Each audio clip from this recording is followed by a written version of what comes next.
Welcome to World Class Bullshitters, the epitome of pop culture. I'm your host, Jeff Hicks, and with me tonight is the one, the only, Dion Green.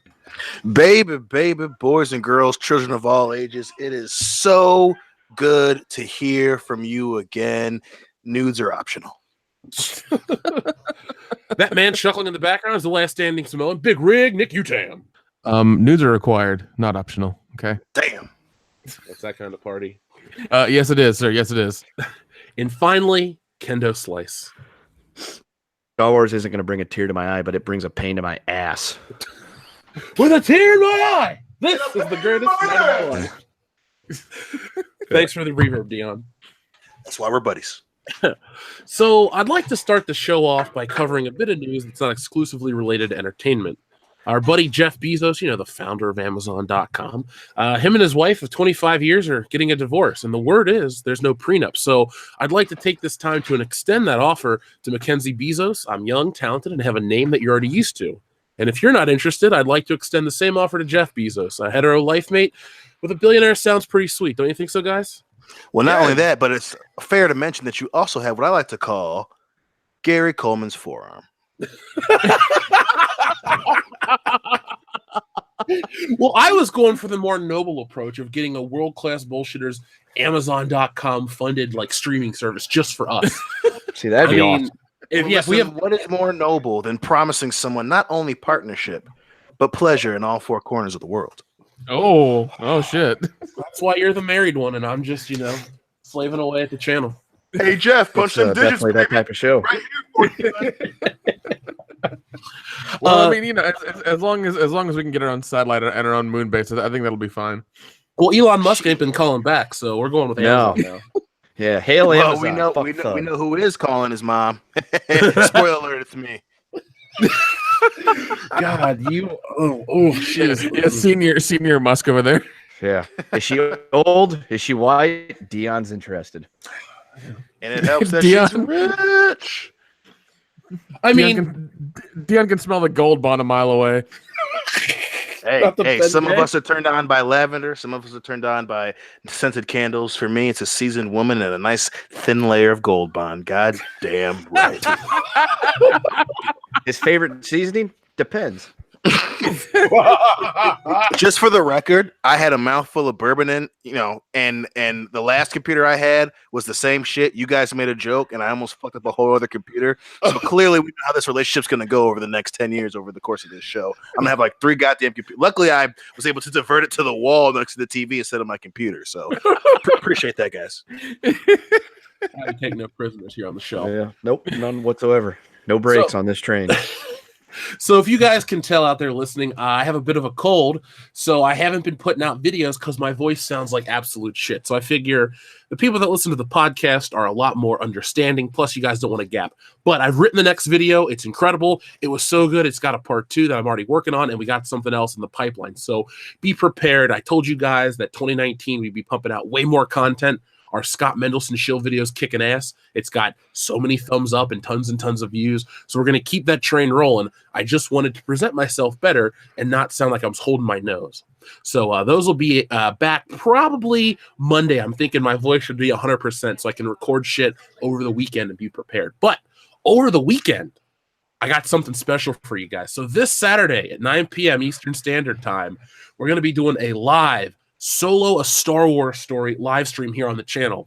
Now, before anyone says, I don't want to buy the movie. Well, the reason we're doing the live stream is because it's on Netflix. So if you guys already have Netflix, all you got to do is go over, click on it, and join us. I don't know if we'll be playing any drinking games, but I am doing something special. I'm throwing out an invitation to some of the other YouTubers in the Fandom Menace. I've heard back from our buddy, the Rookie Critic, so he'll be on, and as well as our buddy Brandon Moist. But I'm trying to see if our buddy the Nerdrotic channel Gary would like to be involved, or any other YouTubers in the Fandom Menace that want to talk about Solo, its failure, and get your name out there and try to grow your channel. So that's the goal for this Saturday night, and to have everyone on and to be entertained. So that it's 9 p.m. Eastern Standard Time here on World Class Bullshitters. Before we start the show officially, 2 shout outs. First off, to our listener of the week, Alex Houchins. He sent me in the direction of an amazing video about Spider-Man, no pun intended, from Dorkly. So if you guys get a chance, it's why the Sam Raimi movies are the best Spider-Man movies. So check that out. It's a great video, and I just so happen to agree. And then our buddy Dayton Pfeiffer won Meme Winner of the Week for a Spider-Man meme that you're going to have to check out. It's over on our Facebook page. It's a lot of fun. I got a good chuckle. It was, put it like this, it was so good, I brought back Meme Winner of the Week just for Dayton Pfeiffer. So Dayton, we salute you.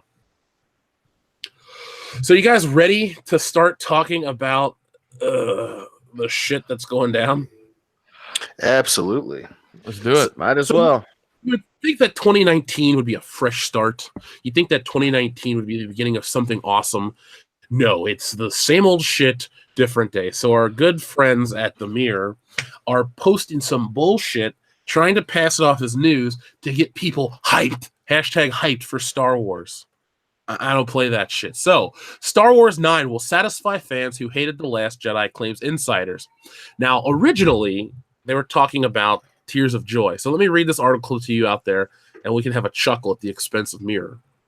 So, Star Wars fans can barely contain themselves as they wait for the final installment of the sequel trilogy.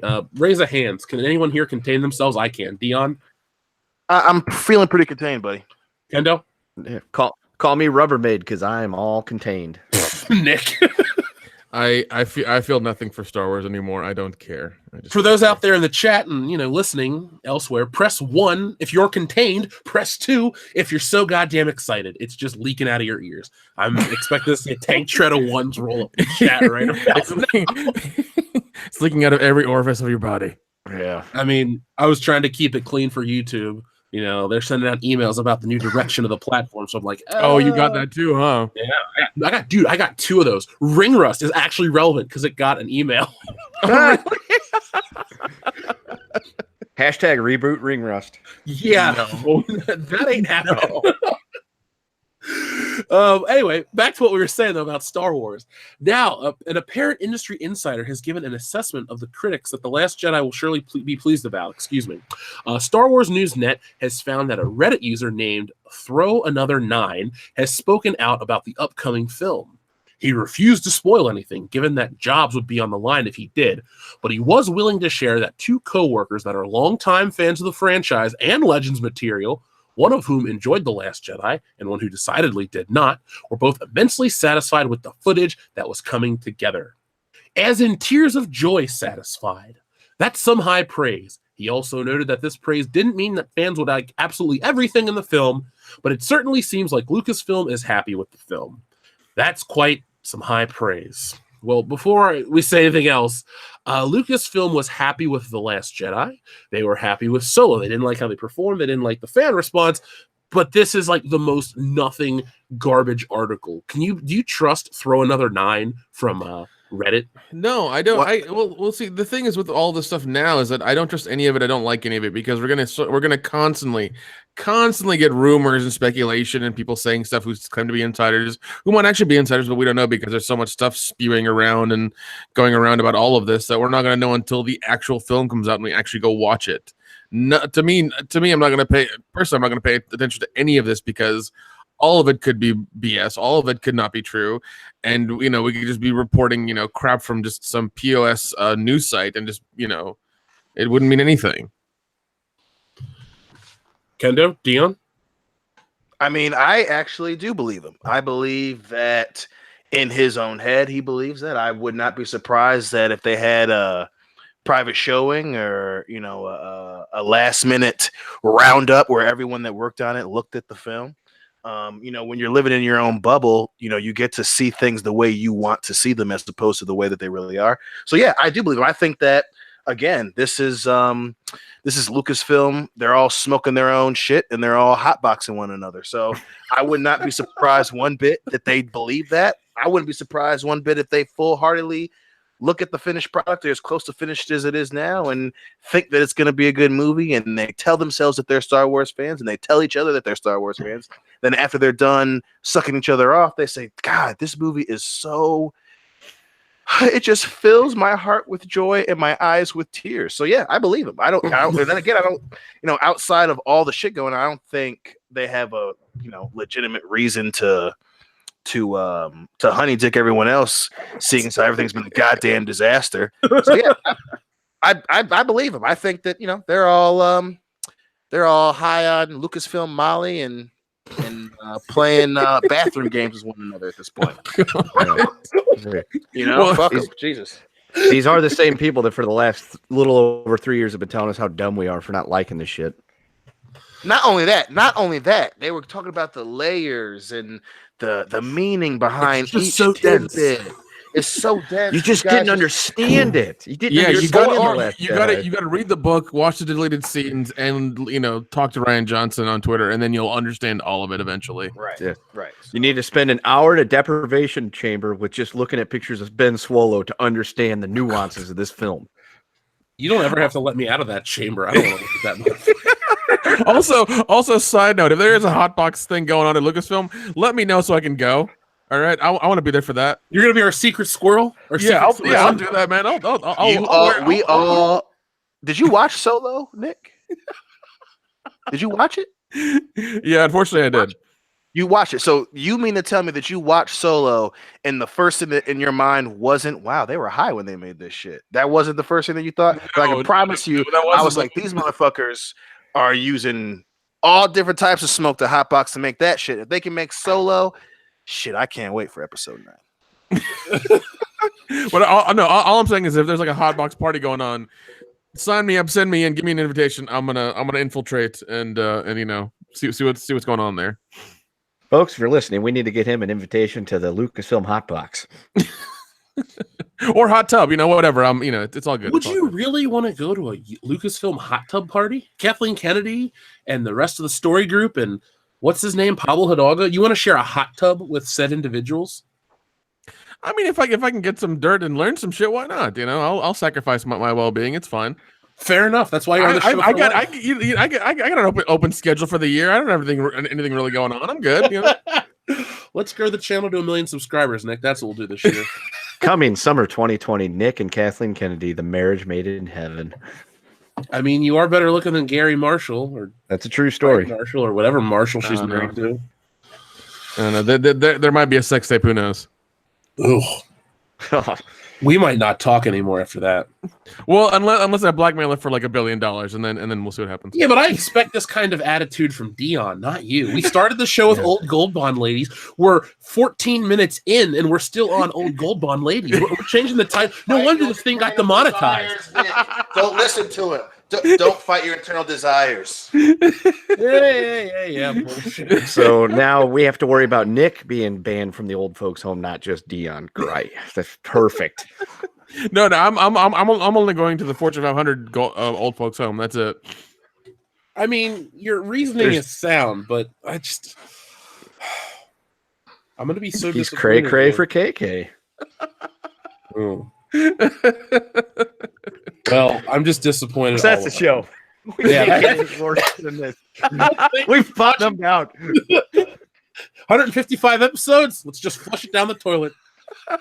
Yep, we're done. Thanks to all the subscribers and listeners. It's been a fun ride. We'll catch you in the reboot. Yeah, well, I guess we'll bring back Dustin finally. Oh God.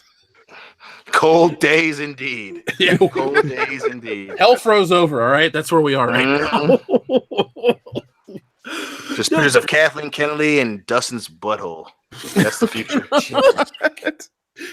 Well, here's pegging who? Oh, we're done. We are back to these fucking tears of soy, okay? Back to these tears of soy. Front page of Esquire. Well, we'll make it back. Hey, we made it once. Why not again? 2019, is our year, bro. It's turbo. So I look at it like this. I don't really trust too many of these because they're so vague. They know that Star Wars always gets clicks. It always gets people talking. But this, whatever their personal name was, content user number 9, it seems a little vague. Again, if it is real, like you think, Dion, remember, this is all subjective based on a person's opinion. You know, exactly. What might make you cry in a movie might not make me cry, or what might make me laugh might not make you laugh. And if you're my mom, you won't laugh at anything because you don't find any movie funny. So, yeah, it's a true story. I showed her something the other day. What did we watch? Oh, it was Tommy Boy, and she didn't laugh. She's like, I like this movie. It's just not funny. I'm just like, what? Jesus, Mom. I was a little upset. Hicks, what the fuck are you doing? I guess she was just busy drinking hot cocoa or some dumb shit like that. But my point is, I like how it went from this shit ain't funny to, son, could you pass your mother her hot choco, please? Thank you. dude, that is what my Keurig gets used for the most. Like the Good Morning Pop Culture break, I look at this Keurig every day. It's like, you got to be filled up with water because my mom's going to want to drink cocoa. So, whatever. No, but what's the timetable about this movie? Because we're 11 months and change away. I don't even think there's a rudimentary cut out there. I think this is just going to be used to, like Kevin Smith said he cried when he went on set. This is all going to be pre-visualization and all this other shit. I think a lot of this is just, that's a good point. I just want to remind you what the fuck you just said, that you just said that Kevin Smith cried when he was on set. And pretty much it's all the fucking evidence we need at this point. Because Kevin Smith crying on set isn't proof that the movie is good. It's proof that this is gonna be one of those. It's proof it's proof that he's having a midlife crisis, and he realized that he had a heart attack real recently, and he might die soon. So he's like, damn it, it's like, oh man, it all flooded his mind at once while he was on set. There, he's like, I've done nothing. He realized he made yoga hosers. Yeah, Jesus Christ, that's a different reason to cry on set. I'm pretty sure he cries in the morning, and he also made Tusk, so He cries in the shower. He wanted to see Justin Long naked really fucking bad. But and that's funny, right? We're taking the piss out of Kevin Smith, and rightfully so, because fuck that dude. But again, I say that because to bring up a point, Kevin Smith said that he was on set and he fucking cried. One, that's fucking weird. You're watching Star Wars, not Saving Private Ryan: The Return. Two, that shows you the state that these people are in their own, like I said, they're in their own little bubble. And again, that was partly strategic on their part to, hey, here's Kevin Smith, a huge fan. Hey, he's got that show on AMC. He was here and he fucking cried. Suck that, internet. That was a strategic thing to release. And it's just, like I said, it's proof that in their minds, hey, this movie is they're not saying anything about its action packed or it's visually stunning or it's a well thought out story. They keep bringing up this emotional thing. Oh, Kevin Smith cried, and an unnamed source is saying that people who worked on the film, it's really good and it really blah blah blah blah. It's all this fucking word salad bullshit. It's all about emotion. Why? Because when the last few movies came out, they wanted to say how everyone is just too emotionally tied to the franchise. This is just another cheap PR bullshit. We believe what we're saying type thing because, hey, we realize that we don't know what the fuck. Dude, you're onto something big though. Talking about this emotional selling. What were they talking about last week? Carrie Fisher. It's gonna feel real. It's gonna feel real. And they brought the brother into it. And again, that's why I said I didn't feel comfortable with that. It's because, again, they said, I goddamn listened to the episode 2 days ago. And I can't remember, but they were saying that he feels good about episode 9 and the fans will be happy. They're not doing any objective review of the film or what's been done so far in the film. It's all this emotional baggage mindset. Oh, it made Kevin Smith cry and her brother feels about it. It's and again, like I said, I don't believe in coincidences. The fact that it's like, all this, it's specific words regarding to emotion. Hey, I love people loving their jobs and what they're doing, but don't fucking honey dick me. I'm not fucking 7. I swear when we launch our website, there will be "Don't Honey Dick Me" as a t-shirt. And a bumper sticker. There will be bumper stickers. There needs to be no honey dicking on everything, okay? Everything needs to be not honey dicked. Should we sell a sign that says "No Honey Dicking Allowed" with the World Class Bullshitters logo at the bottom? I am Skippy. Damn, and it's just like a movie poster. Like we're all in like random get-ups that have nothing to do with World Class Bullshitters. Like one of us is wearing armor and the sword, and the other one has no shirt on with their arms crossed, and another one is just like has their hand claps with Arnold Schwarzenegger, Carl Weathers, and it's just like, don't honey dick us, and that's it. I mean, I'm down for everything you just said. I want a Nick UTAM themed bumper sticker that says "Show us your coconuts." You get it? Because it's a double meaning. Yes, You know what? You got it. I will 100% endorse that. Well, you may endorse it, but I would like you to exit stage left, please, because I'm ashamed of that joke. Well, I'm going to do my best to make sure that we launch before Star Wars Celebration, so people that want to rock the World Class Bullshitters merchandise at Star Wars Celebration can do so, and we can find who you are, and we'll feature you on the show. It'll be fun. Can you imagine if we do like signs like that? They show like a section at Star Wars Celebration. It's like the start of Raw during the Attitude Era. All these signs with World Class Bullshitters pop up. Don't honey dick me. That would be the greatest fucking thing I've ever been a part of in my entire. And I made a child. If that happens at goddamn Star Wars Celebration, I will stand there with a tear in my eye. And I will say, we can get fat heads of us. It'd be like an NBA game. It'll be great. Because kids grow up and love you and all that shit. That's all great and all that thing. But I can say to that same child, your father and his friends fucking dojo rushed Star Wars Celebration in 2019 and made a name of themselves because of a hilarious catchphrase and shitty filmmaking. Even if that's not the American way, I don't know what is. Kid, you might to love me, but that random person I've never met's got a fucking huge picture of my face right now, and they're holding it up and screaming for joy. Beat that. We'll be like an even funnier and more charismatic version of DX because every member is funny as opposed to just two. Yeah. We don't have a China, thankfully. No. Shit. We could have got actual China, but again, death and all that dumb shit. Hey, I'm one of the last people that ever got to hang out with her. I'm on her YouTube channel, so that was pretty cool. I'm sad she's passed away. That's true. And she said your name and everything. She never said my name. Damn, I'm jealous, but I love you at the same time for that. That's okay. You've touched the hand that's touched China, so you touched China. Yeah. Which means you've also touched X-Pac. Yeah. Well, it's funny you bring up a wrestling. It's funny you bring up wrestling for a moment because we had a couple super chats roll in. First off, from our buddy Megatron95, he said listening to Dion rant is like listening to Samuel L. Jackson or Ian McShane swear. You just can't get enough of it. And Ron Smith, Judge Dredd's artist, died today. I just found that out on Twitter. So I looked into that. He was 94. Damn. God damn. He had a good life. So That's rest in peace. Awesome. Not him dying, but him. Yeah, I hear. Awesome. But here's the thing: we forgot to mention on the proper show about Mean Gene Okerlund passing away. R.I.P. We love you, Mean Gene. Literally, and then for everyone who knows, everyone knows that the 3 out of the 4 of us are Kurt Angle knows. fans. No, and Kurt he Angle. knows. Yeah, Kurt Angle knows. But Jeff and I were hanging out, and we were at the fucking arcade. And Jeff saw it. He was like, Mean Gene Okerlund died. We at the same time said, "Oh, I love Mean Gene." At the same time, we said that shit. Dude, Mean Gene's awesome, man. That was true. Let me tell you something. And then we had to watch or spend $20 to beat the Ninja Turtles arcade machine. God damn it! Hey, man. that's a good investment. It was actually a lot of fun. The worst part is, Kendo, I put in 50 cents as I died, and we just beat Shredder. So I just threw away 50 cents for nothing. That was my but you beat the game, and that's the important part. That's true. That's most things in life. You need a posse. That's true. That's right. Andre the Giant was his own posse.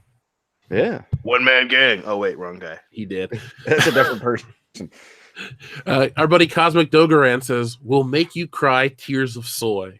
That's what I'm changing the title to. That's already been happening. Sorry, my testosterone levels are too high for that bullshit. Wait till you see episode 9, bro. Wait till you see episode 9. Fuck. God. I mean, at least I get to see you guys, but that's just not that there's anything wrong being a woman. I just, don't want to be. You don't want to change up what works already. Exactly. My plumbing's just fine the way it is. So shut up, Kathleen. Grand Inquisitor says, and just what exactly is wrong with Gold Bond? Shaq uses it, so it must be good. He does. Shaq also gets his car insurance from the general, so calm down. That's a fair point. He lifts fake weights.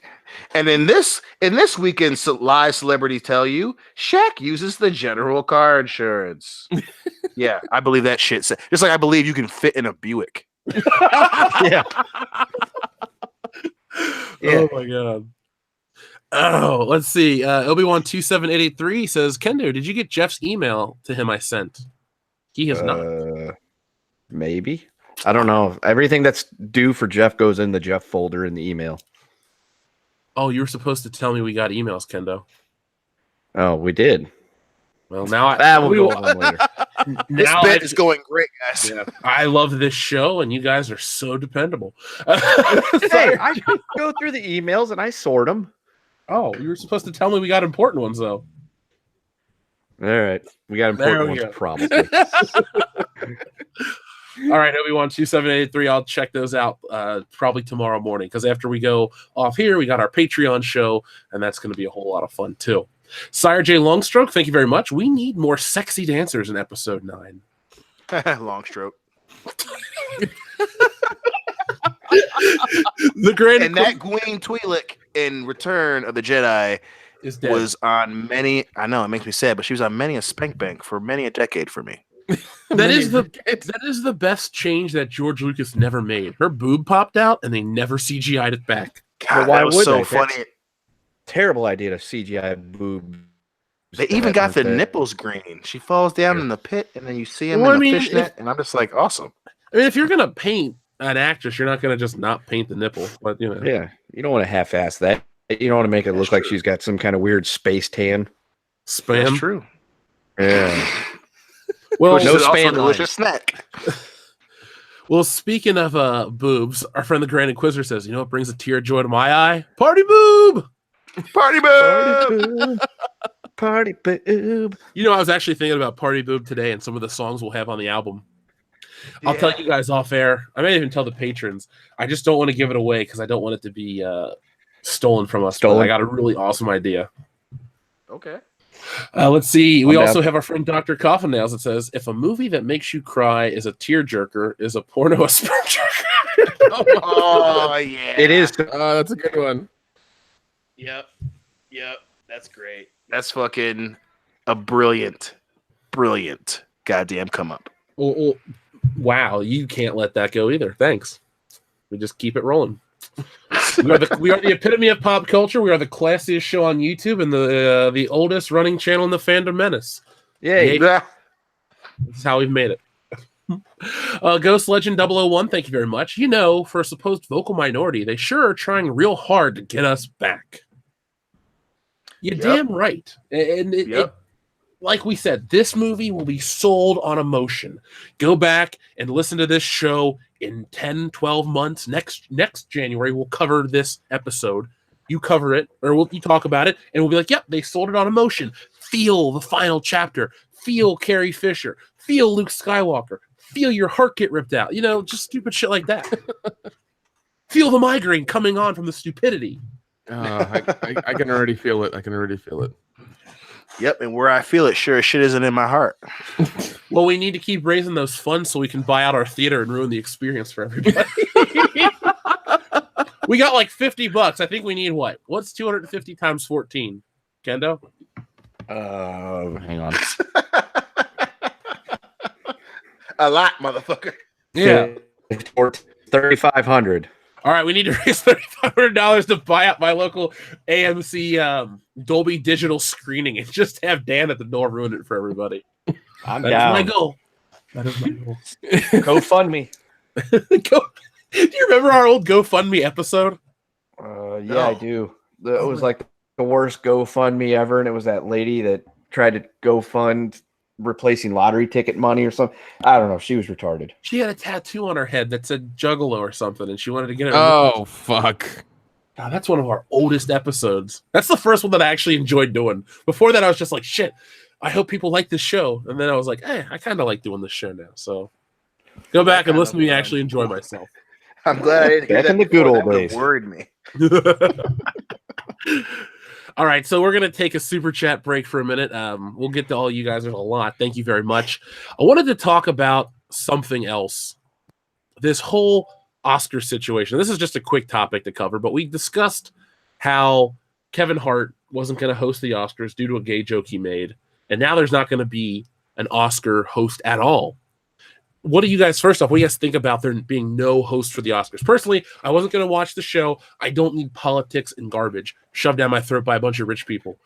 But what do you guys think about just the news that there are no Oscar hosts this year? Well, I think it's very interesting because, if anything, what better way to kind of double down on your position while also not inviting criticism? Oh, well, instead of coming up with a replacement, we're just going to not have a host. Because, one, they realized that they was kind of fucking stupid. Two, they had their shit rubbed in their face when they saw that he went on Ellen DeGeneres' show and she went on her whole, Ellen DeGeneres bullshit about it. And then three, they know that if they get someone else, and the entire world's going to be like, hey, well, everyone else has kind of come up with good points as to why it's okay and why you should actually honor the conversation you had with Kevin Hart. So instead of doing that, they just say, oh, well, they went ahead and did the whole angry dad thing and said, well, God damn it, no one's going to host the goddamn Oscars. How about that shit? Go home, no dessert, take your ass home and watch my goddamn TV show. So I think it's one, as I tend to do on this show, I think it's fucking hilarious because that means that not only is the Oscars going to suck the usual amount of suck that it sucks whenever it comes around here annually, but it's going to be even hilarious when they do some grandiose bullshit to try and take away the attention from the fact that they got rid of Kevin Hart. I don't know, like say have the Avengers host a segment. I don't know. I can't think of anything. Guys. Yeah, I saw that. I thought that was ridiculous. Oh, jeez. Yeah, I mean, like even then, like all these award shows have been declining over the years. Anyways, what the Oscars is going to be, I think they're going to add like a few more categories and they didn't, and then they're going to take them away now or something. It's like it's 3 hours plus you have a ton of fucking commercials. I don't want to watch them. I want to read them tomorrow morning because it'll be way fucking quicker. Mm-hmm. Well, yeah. Well, originally they were going to add some more, and then they were going to add a specific wing for things like MCU movies, comic book movies. Then I think it was going to be called Pop Culture Oscar or some shit. So then the people who actually pay to see these films got pissed. So then they took it away, and they said they were going to give better consideration to other movies that aren't Oscar baity. And then they decided they were going to cut the time down from 4 hours to. It was either 3 or 2.5. I can't remember, but so basically they're doing every knee-jerk reaction you would expect a bunch of old fucking people who have a lot of money that they shouldn't really have to do. And instead of making it like a fun award show, they've decided to keep doing the same bullshit. But they're like, hey guys, we're gonna have Kevin Hart. Oh wait, no, we don't like something that he said years ago that he already addressed. Oh, we're gonna take him off. Oh wait, people forgave him. God damn it, no fucking host. Watch this shit. Go home with no dessert. Fuck you. Watch the Oscars. Can we have Angry Dad Dion appear on the show regularly? Yes, because I realize how funny that is too. I'm glad it's not just me laughing my ass off over here with my one nostril that works. God damn. I mean, but seriously, I think everyone had the same reaction when they brought it up. Brought up Kevin Hart's former tweets, and everyone was like, damn, it's kind of dumb of him to do. And then they're like, hey, he addressed this already because, he became world fucking famous years ago. And then they're like, oh, well, that's cool, Kevin. All right, never mind then. And then the Oscars are like, shit. We don't like backlash. You're off it. And then everyone's just like, God. Well, why do people think the Oscars are this paragon of virtue? They're not. They're not because like the Oscars, like I remember seeing a documentary about what happens. It's all just a giant ad campaign. The awards actually don't mean fuck all anymore. You can buy them basically with enough money. It doesn't mean anything anymore. And doesn't Meryl Streep sit and promote? Oh, we need to bring back Roman Polanski and forgive him. Yeah, like he did what he did to a kid. Kevin Hart made a fucking tweet. Do you guys not see the difference? What's more important? What actually caused damage? Oh, Kevin Hart said something that offended somebody. He's a fucking stand-up comedian. Not my cup of tea, but he's a stand-up comedian. Yeah, exactly. You're supposed to entice people and make them laugh and be provocative. I mean, I was looking at some old Bill Hicks addressed stuff. It already. Yeah. Yeah, it was addressed, and he apologized, or he didn't apologize. He refused to apologize, but it was addressed. It was taken care of. It's an old topic, but I don't know why the Oscars think, like, look, they all live out in fucking fantasy land. These people don't even have their own identity. Their identity is to act and be fake. And then you got Jimmy Kimmel out there who always acts like the moral center of Hollywood. Like, Screw Jesus. these people. The Oscars need to go away because, like you said, they don't mean anything anymore. No. I remember. Wait. Yeah, I watched a thing on how the Oscars work, and all it is a giant money exchange. It's like, okay, you want your movie to win an Oscar? Here's what you gotta do. You gotta take the judges out and pay for their dinners and buy them gifts, and if you buy them enough stuff and enough cool things, they might consider you. And then if you buy them even more cool things and keep advertising, then they'll probably give you the Oscar. So that's after you realize that the goddamn gift bags that they give people who get nominated are like worth like $2,500 or some crazy shit. So it's way more than 2,500. It's like 25,000. Yeah. Is it? God damn. They're like, it's just I thought they were 6 figures per gift bag. Seriously, They are. I mean, not 6 figures. How many fucking nominees they got? I don't know if it's 6 figures, but I wouldn't be surprised if it's fucking 25,000. That's fucking crazy. But then, of course, we care about minorities and we care about the LGBTQ Think of the starving children and the children all over. But we're gonna give Robert Downey Jr. $25,000 in fucking hand lotion. Hey, middle America guy. Needs. Hey, middle America guy. You're an idiot. You're not as elite as us, so you need to do something to fix the country. Meanwhile, we're gonna take this fucking $25,000 gift bag and we're not gonna do shit. Shove it up your ass, all up in you. And by the That's way, right, about a quarter of the executives in our industry are, going to jail and getting tried for illegal shit. But hey, no, we know what we're doing. Calm down. They hold the moral We have the superiority, high man. ground. well, even then, what happened with coming hard on Ellen DeGeneres? Like, well, what did she do to him, or what did she say? She had him on, and then she just talked to him about what happened. I only watched part of the video because I cannot fucking stand Ellen DeGeneres. But she was essentially saying, hey, I understand that. Explain the tweets and then how you already addressed it. And of course, he went into how he brought up other tweets that he in interviews that he did regarding the shit that he said. Because the original joke was that he was saying that if his son came home and said something, he would just tell him, hey, yo, that's gay. You can't do that. So then he talked to her and she was like, well, yeah, you and I have already talked about this, blah, blah, blah, blah. So it was just essentially a fucking a rehash of a conversation that they had already had and how he had already done what he thought was the right thing and addressing what he said. I think it was like fucking 12 years ago. So, it wasn't some in-depth interview by Ellen DeGeneres or some shit, but at least it was essentially Ellen DeGeneres saying, hey, I'm gay. I have a TV show. America loves me. This guy's okay. And then she was, of course, making her case why he should still be able to host the Oscars. So, oh wow, that's why that's why one of the reasons they look so fucking stupid deciding that they're not going to have a goddamn host, because Ellen DeGeneres, who is huge in the gay community, was like, hey, this dude's all right. He apologized. He and I are still friends. Let's do something about this shit. And then they pull the angry dad move. Yeah, plus there's a huge hypocrisy there. They fucking go after Kevin Hart for something he tweeted 11 years ago, but Jimmy Kimmel of the Man Show fame is a darling. Yeah, dude, I remember the Man Show. I remember all the stuff they did. I watched it. Girls on trampoline. Blackface Oprah. Yeah. Over don't get me Jim wrong. Free, where he would shit out ho-ho cupcakes in the toilet. Yep. Yeah, That was a and there skit. was It was Carl funny. Malone. Yeah. Yep. I'm I Karl remember all Malone. that shit. Yeah. So, like, don't be wrong. I love the Man Show, but I just think it's a bit hypocritical that Jimmy Kimmel gets this huge pass for all that shit in his past. But somebody says one little thing that's a joke taken out of context, and they're run up the flagpole. Yeah. Well, the people who make these crazy claims tend to have the most skeletons in their closet. So that's neither here nor there. But I just thought the Oscar stuff was relevant because it to me, it exemplifies what goes on with popular culture right now. Everything is permeated with this garbage. If it's not Star Wars, it's Star Trek. If it's not movies, it's video games. If it's not video games, it's comic books. And everybody in these positions of power, in quotations, they're either jockeying for position or they're trying to tell you that things are better than they truly are. But it's the people like us, the people that consume the product, the people that are watching us now. By the way, we got 555 viewers. Can we get 555 thumbs up? Thank you very much. We appreciate it. But it's the people like that they're told these things and then they just don't turn up for said movies or said TV shows or whatever. So like last year's Oscars had the worst turnout in I think 25 years or maybe ever. I guarantee this year it's not going to be like this year's a shit show and people want to watch it out of curiosity.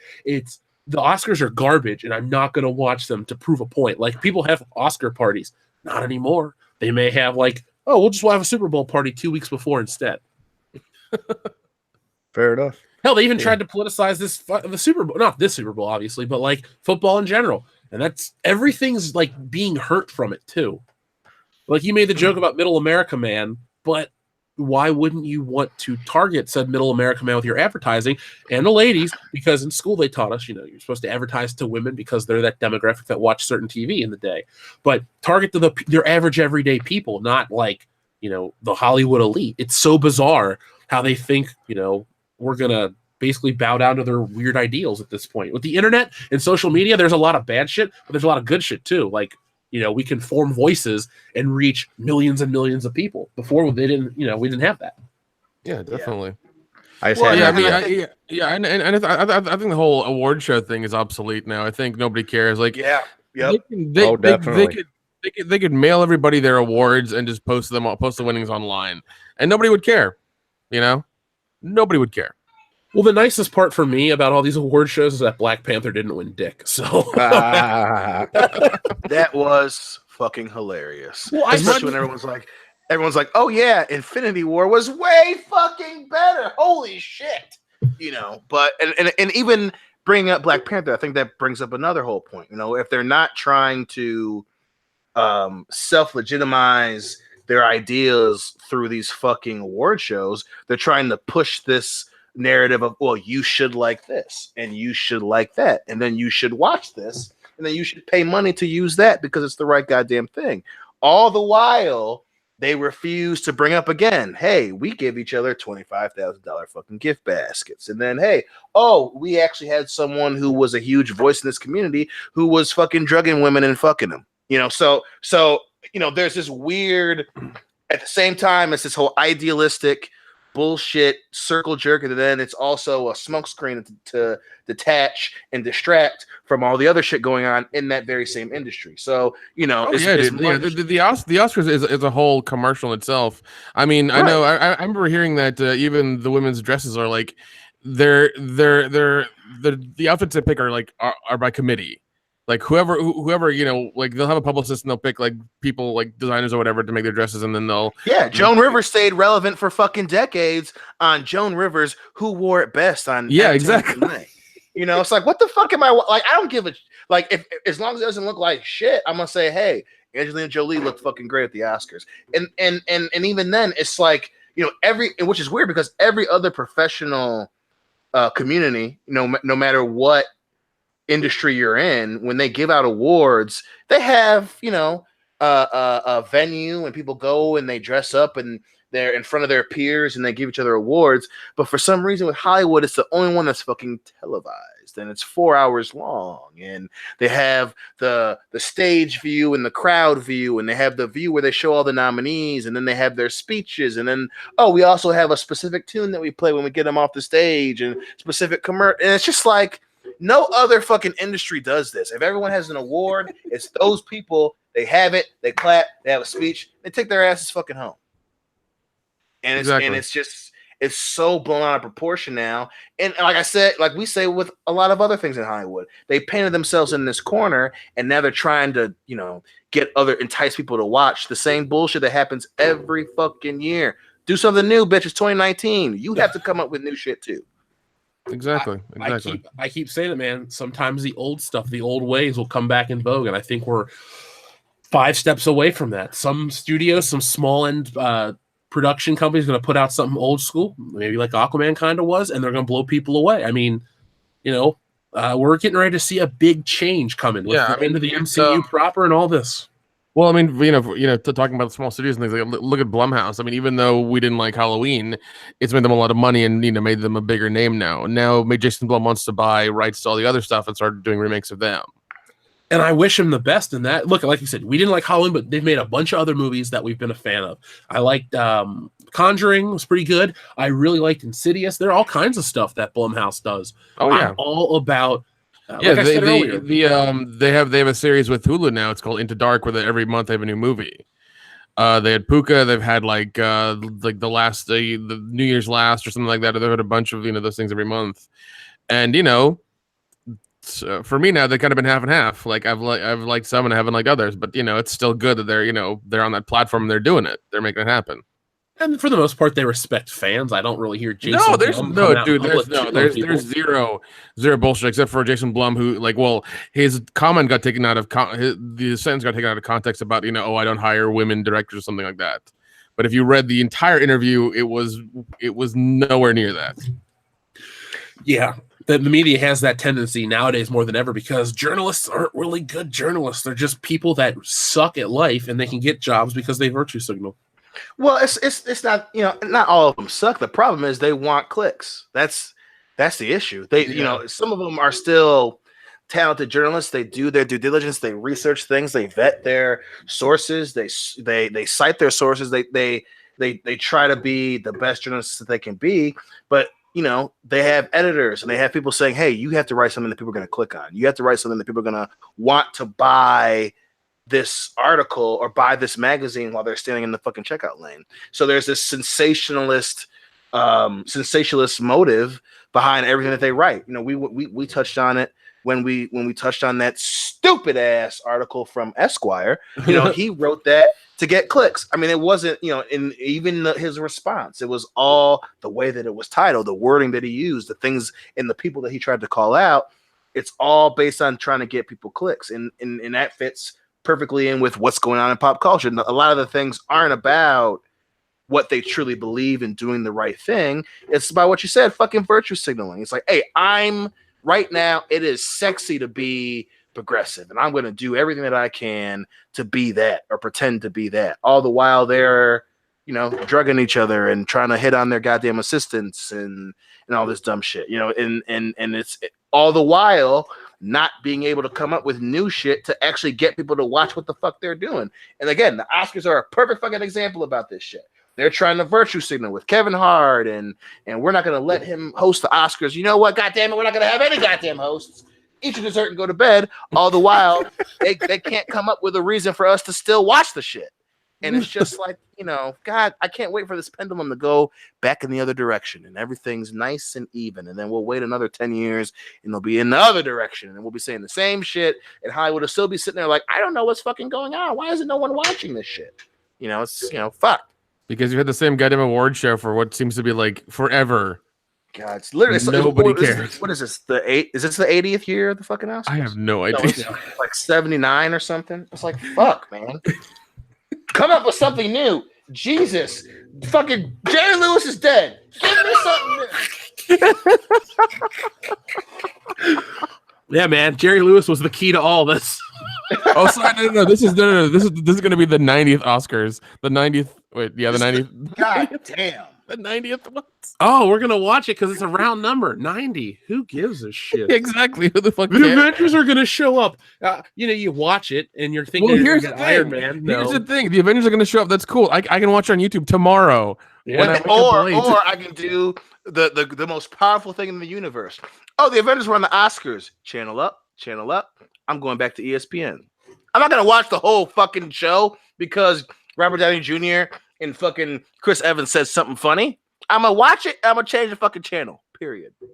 Yeah, exactly.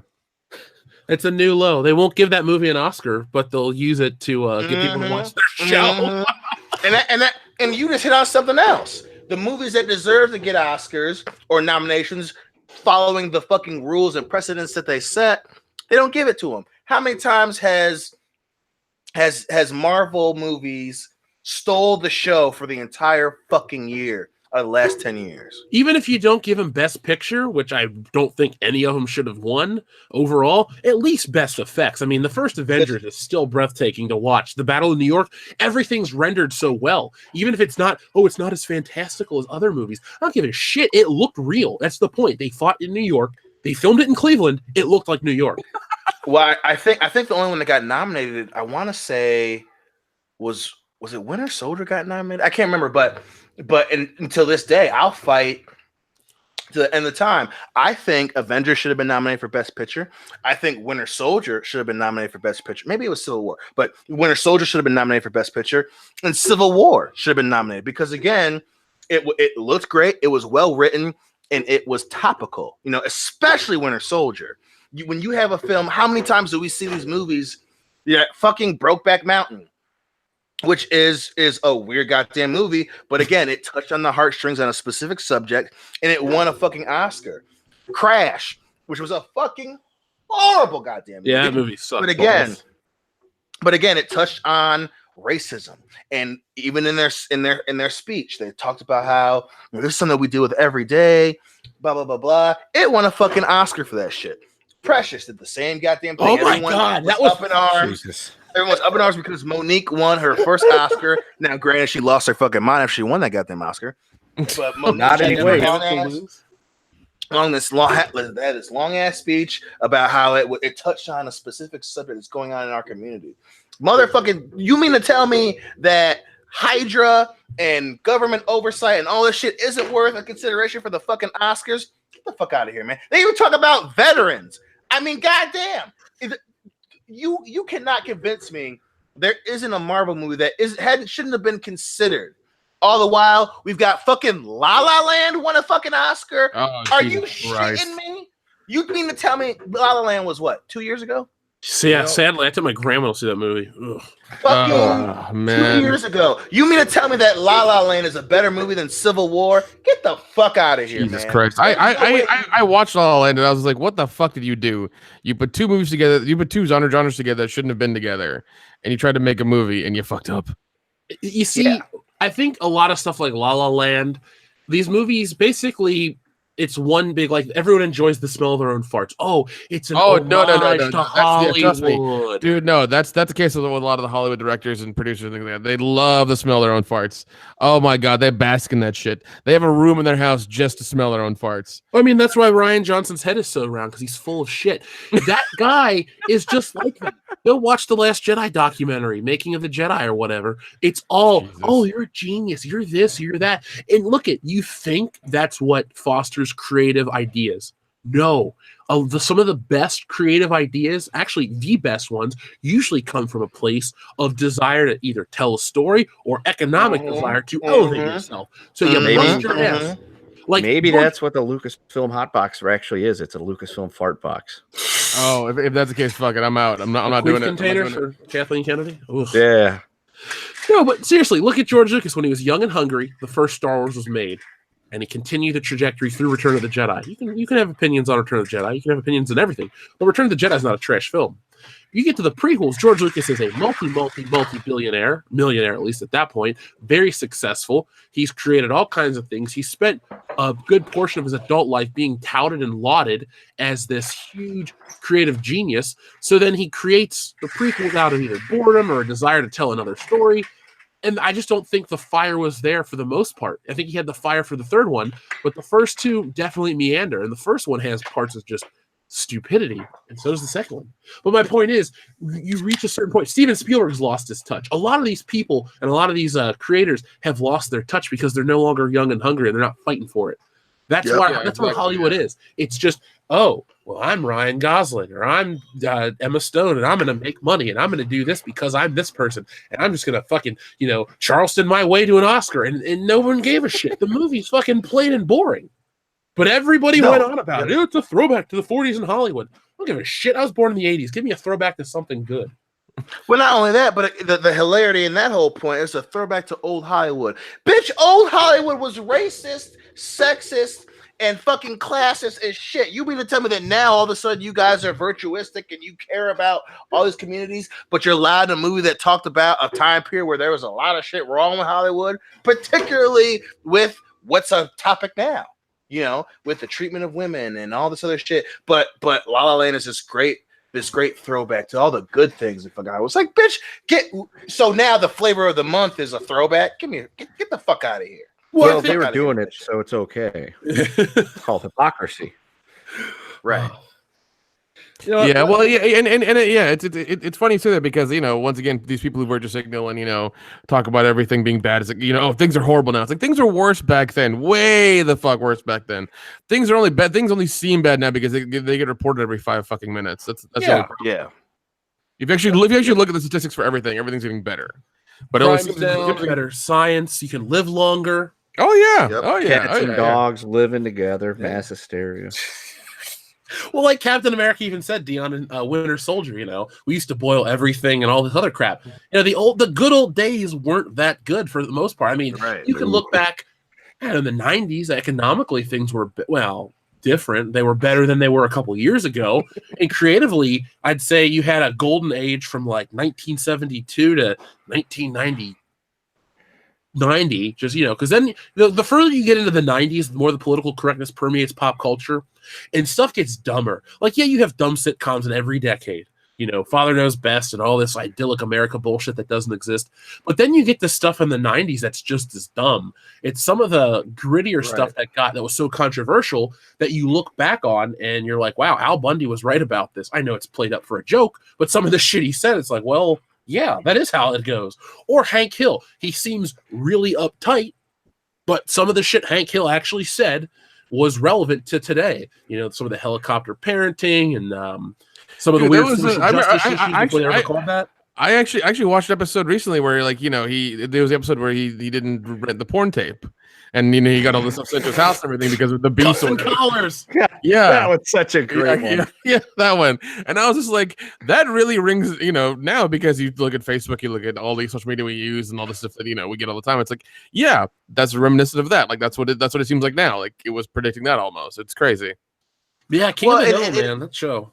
That show is fucking, and I especially back when it was on Sundays on Fox. But my favorite episode is when he's getting into it with his fucking Vietnamese neighbor, and he's like, "Well, you're best fucking race, blah blah blah." And he's like, "I'm not saying it didn't happen, but why are you taking this shit out on me? My son just wants to kiss your daughter." That's a crazy simplistic way of looking at things, but it's fucking relevant in the 90s. And even to your point, I think probably.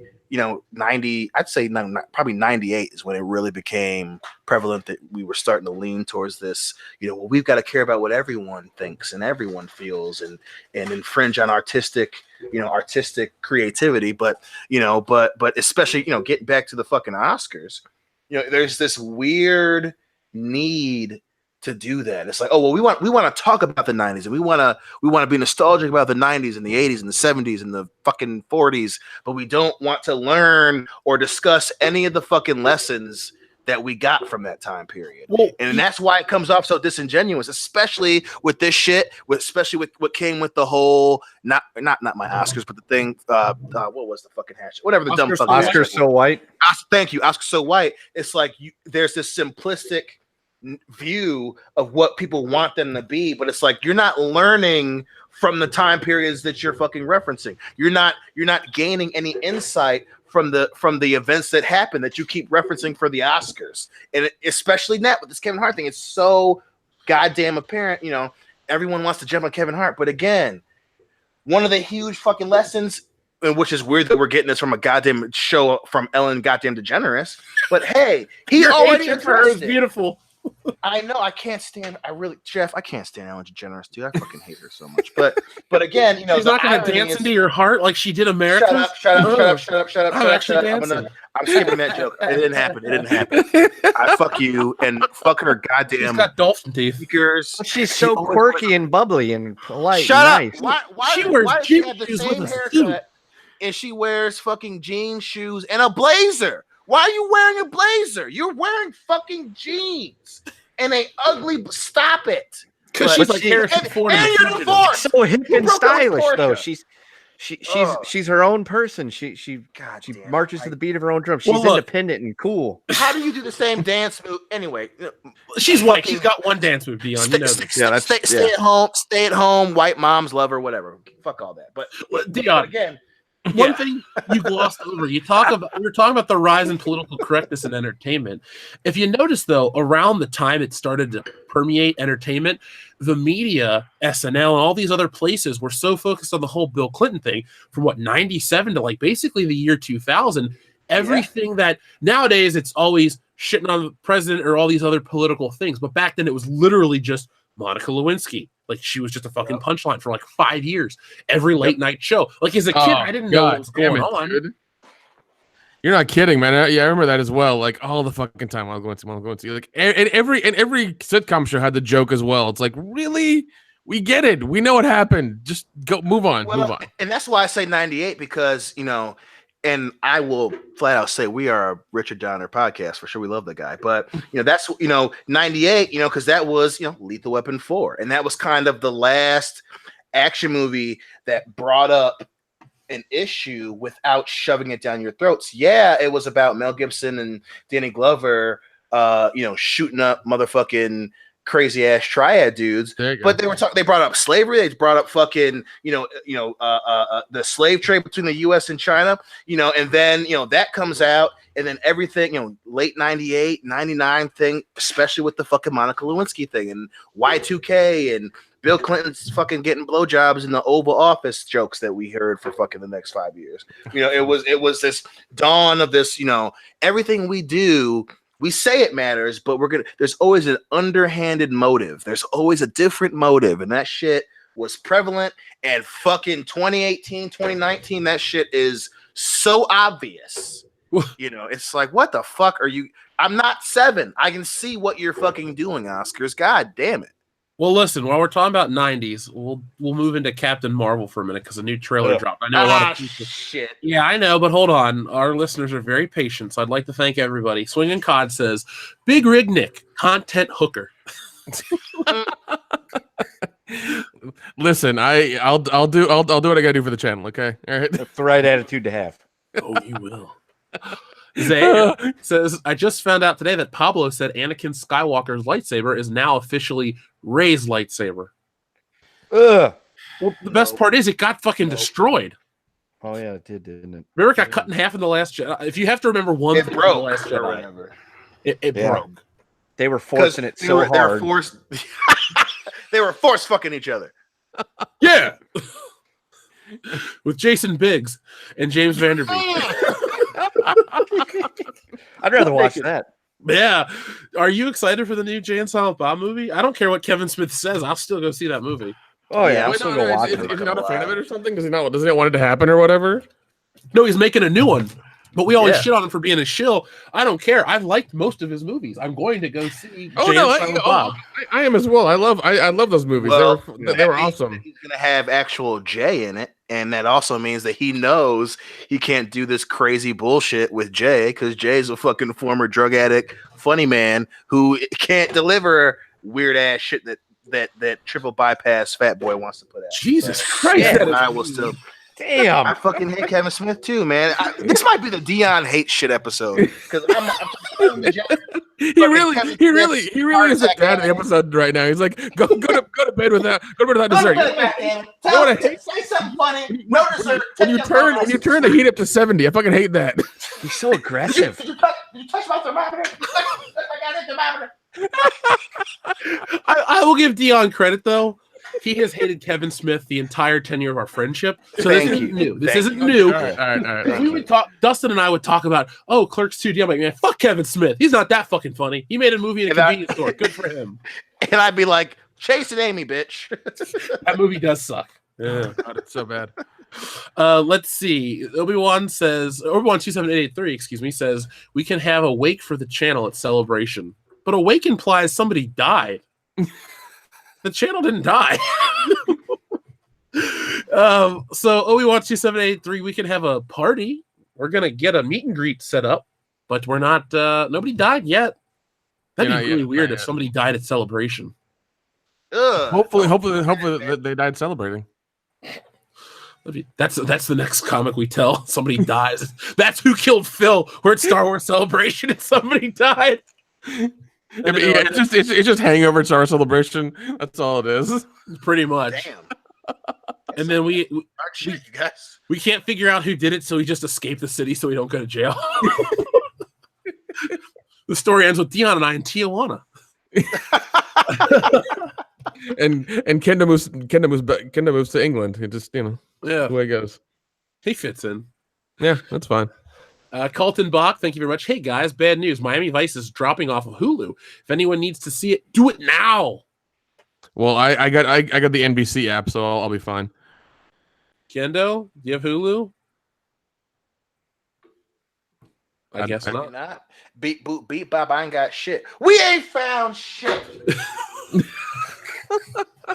I'm actually, well, I mean, look, I'm looking at the Blu-ray box set right next to me, but still, I do like the convenience of Miami Vice. It's like, oh, I'm riding the bike. I think I'm going to watch My Brother's Keeper, which I think is the first episode. Love you, great loner. I love having Miami Vice available. The movie's now on Netflix, Dion, so if you want to watch it. I didn't know Hulu would take things off. I guess I have to every now and again. It's fun, but it's whatever. They used to have Spider-Man and X-Men. Not anymore. Yeah. Yeah. Well, plus I think it doesn't help that NBC's getting a little squirrely with all this streaming shit. I don't know if they're going to come up with their own streaming thing, but dude, 3 letters and 1 word, 2 words. CBS All Access. That was not a smart move. Oh my God, I forgot about that. That was a terrible. Whoever came up with that should have been fucking fired. That was a they have Star Trek. Look at the Star Trek Discovery show was intended to be, right. CBS All Access. Yeah. And it did not work. And I think Jordan Peele's Twilight Zone is going to be put on there. That could have a life outside of that streaming service because it's the Twilight Zone. They've done 2 other revivals outside of the Sterling show. There's the 80s one, and then there's the 2000s with Forrest Whitaker. Yeah. So if we're not bombarded with Get Out, the animated series, I think that show Get Out, the animated shelf life. Jesus. Look, at Star Trek Discovery just got announced for a 2nd season. So all these people, these cocksure, smug writers are going, oh, this vocal minority, this toxic fan base didn't hurt Star Trek Discovery. It's coming back stronger than ever. Because it's Star Trek. That's what it is. Because I'm not seeing these numbers of, subscriber counts going through the roof. No. I mean, it's a famous property they own. I mean, I remember reading the last couple of days that Star Trek 4, the movie, has been shelved. As it should have, because, dude, yes. Sorry if I hurt your feelings. Star Trek Beyond sucked. It was horrible. It did not suck. It was not horrible. It was horrible. It was horrible. No, I watched it. It was not horrible. They surfed on a wave to the Beastie. What is it? The Beastie Boys song from the first Sabotage. Movie. It was bad. It was bad. It was not bad. It was definitely. It wasn't great. It wasn't great. The problem with Star Trek is and again, this is in general. I'm not just saying just with Beyond. Star Trek is always going to compete with the rest of science fiction, especially Star Wars. And everyone loves to say, well, it's science fantasy. Shut up, bitch. Star Trek's going to compete with Star Wars every fucking time. And the fact of the matter is, when you have something that comes out that is average at best, while Star Wars, even though Star Wars is shitty too, and your hedging bet was Idris fucking Elba, you're going to lose every fucking time. I forgot he was in that movie. Yeah, him. And then again, when you and the thing that Star Trek's done historically, and Joel, I know you're listening. Feel free to fucking pipe in on this shit, bitch. The problem with Star Trek is they rehash the same shit over and over and over and over. And Beyond, what they did was, hey, the Enterprise gets blown up again. It's like we've seen this 5 times now, and we get it. Fucking. We want to see Chris Pine emotional. You can't keep playing the dad card this whole series. You are. Can't keep... Shut up. This ain't about me. This ain't about me. Shut up. That's different. My shit's actually funny. Shut up. That's true. The point is, Star Trek, the movie, Beyond is not a bad movie, but they do the same tropes. And the bad thing, when you have a loyal fan base, the thing that will fuck you in the butt every time, sorry for getting us demonetized, but the thing that will mess you up every time. Yeah, good point. The thing that will happen every time is your fan base is smart. And with Star Wars, with Star Trek, sadly with other fans with Harry Potter when they came out with the Hobbit, the fan base is smart enough to know when you're doing the same shit that you think. Wait, did you just say Harry Potter came out with the Hobbit? I meant to say Lord of the Rings. Oh, I should say those are not the same. I am way too many bourbons deep on this episode. I can, but I know, shut up. But Yeah, even with Lord of the Rings when the Hobbit came out, your fan base is intelligent and they pick up on that shit. And every Star Trek fan was just like, I've seen this movie 3 times already. I know it's gonna. I'm just mad at myself that I own it on Blu-ray because I got it for $2. Even I don't. But I didn't buy that movie yet. I have a whole J.J. Abrams, that trilogy on Blu. I was like, I got the other 2. Let's complete the set. Yeah, I gotta buy it. I gotta buy Beyond. I did. I'm just gonna give you mine. I'm gonna re-gift it like that bread machine, old school. Yeah, I mean, the first two were pretty fun. The third one, I wanted it to be good. They were and it was awesome. They were great. In the Darkness is my favorite one. Second favorite Star Trek movie. Is Wrath of Khan your favorite? You know me so well, best buddy.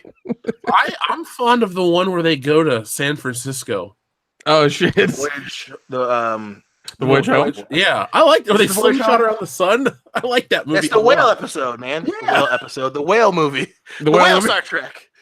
Whale Trek. Well, dude, And they were in the Klingon bird of prey in that film, and I love that one. we watched that one episode of Star Trek at your house. The one where Spock has The alternate goatee. universe. And so Yeah, I've come home and I've watched about 15 episodes while drawing the comic book. So, you know, I'm kind of in a Star Trek mode. I got to get Doomcock on here to talk. I actually messaged him the other day. I was like, what's a good episode to watch? He's like, Doomsday Machine or something, whatever it was called. And I watched it. It was great. So, folks, if you dude, like old school Star Trek is funny as hell. that's all I like. I can't do Next Generation. It's so fucking boring. Next time It's you come flat. up, It's real flat. I'm gonna find. Shut up. We're gonna watch the good episodes of Next Generation, and I get it because Captain Picard, in my opinion, is probably the second worst captain. And we just lost. No. You need to watch some of the Q episodes. Are those What that do you, bad? you mean some of the best episodes ever in all of Star Trek? Nick? Is that That's what you mean? that's what I mean. They are good episodes. Q is That's what I fucking mean. awesome. Yeah. Q Q jumped between multiple shows. That's how awesome that character is. Yeah, there's one episode I remember where like. Oh, and by the way, Chris and Corey, shut the fuck up. In the Darkness is a great movie. I will fight you, gentlemen. I will fight you right now. No, there's one key episode I remember where like he changes Picard's life, and instead of him becoming a captain, he becomes like a science officer or whatever on the ship. Yep. And then there's when he like goes to Voyager to Janeway, and he's just like he makes her deal with his bratty kid. That episode makes me laugh because she's like in a bath. He's like, it didn't work, and she's like, what do you do? I'm in the bath, and it's like awkward, but it's still funny because you can tell that Janeway's just like, I don't know what to do in this scene. This is weird. Oh, so let me get caught up on these, man. We're behind. So our buddy Mareth Deoline has a couple limericks. It says, consumption took mother and father got the pox. Brother drank the whiskey till he wound up in a box. Other brother and his troubles met with his demise. Sister has forever closed her smiling Irish eyes. Is that a song, right? Damn, that's real sad, dude. He also R.I.P. those says, motherfuckers. Kenny killed and Kilkenny, and Claire died in Claire. Tip and Tippery died out in Derriere. Shannon jumped into the river. Shannon back in June. Ernie fell into the urn, and Tom is in the tomb. Damn. What is going on with you guys right now? You guys are fans? Are you guys okay? Are you guys all right? This is officially our darkest episode ever. Yeah, do we need to call the hotline? This is what needs to happen right now. We'll come and pick you up from school tomorrow if you guys aren't okay. Yeah, we'll go get ice cream. It'll be fine. Can we go to the arcade and beat the Ninja Turtles machine? Yes, we Daddy can. and Uncle Jeff will take you to the arcade game, guys. Can we go like the waitress with the giant boobs at the restaurant, Dion? Hell yes, we will. We better. Obi-Wan 2783 says, can we do an Indiegogo to make signs and stickers to pass out at Celebration that say "Don't honey dick me"? We theoretically could. Yeah, you could. Copyright World Class Bullshitters 2019. That's right. Chicago PD's out driving. Control, I'm getting a lot of bumper stickers that say "Don't honey dick me." Are we getting any information on that? That's a negative, Car 62. There's a negative. We don't know what the fuck any of that shit means. We go viral with a little QR code to the website. Yeah. We're officially the city of Chicago's And then favorite podcast. At the same time, we're also banned from the city of Chicago. That's okay. I don't really If they need to go ban there. us, you know that there's something seriously wrong with Chicago. There's other shit you need to be focused on, Chicago Knights. Yeah. Well, those guys are assholes. They didn't like The Last Jedi. Ban them from this city. Fuck them. They're banned from the city of Chicago. In fact, we're banned from all of Illinois. I mean, I'm okay with that. I can just I fly wouldn't around. miss anything. I just made my family come and see me. Fuck Yeah. Chicago. There you go. I mean, I love Just their kidding. I pizza. like Chicago. And I I do like Chicago. The United Center is actually really nice. Well, that's the beauty of Star Wars Celebration. It's in a city we actually enjoy going to.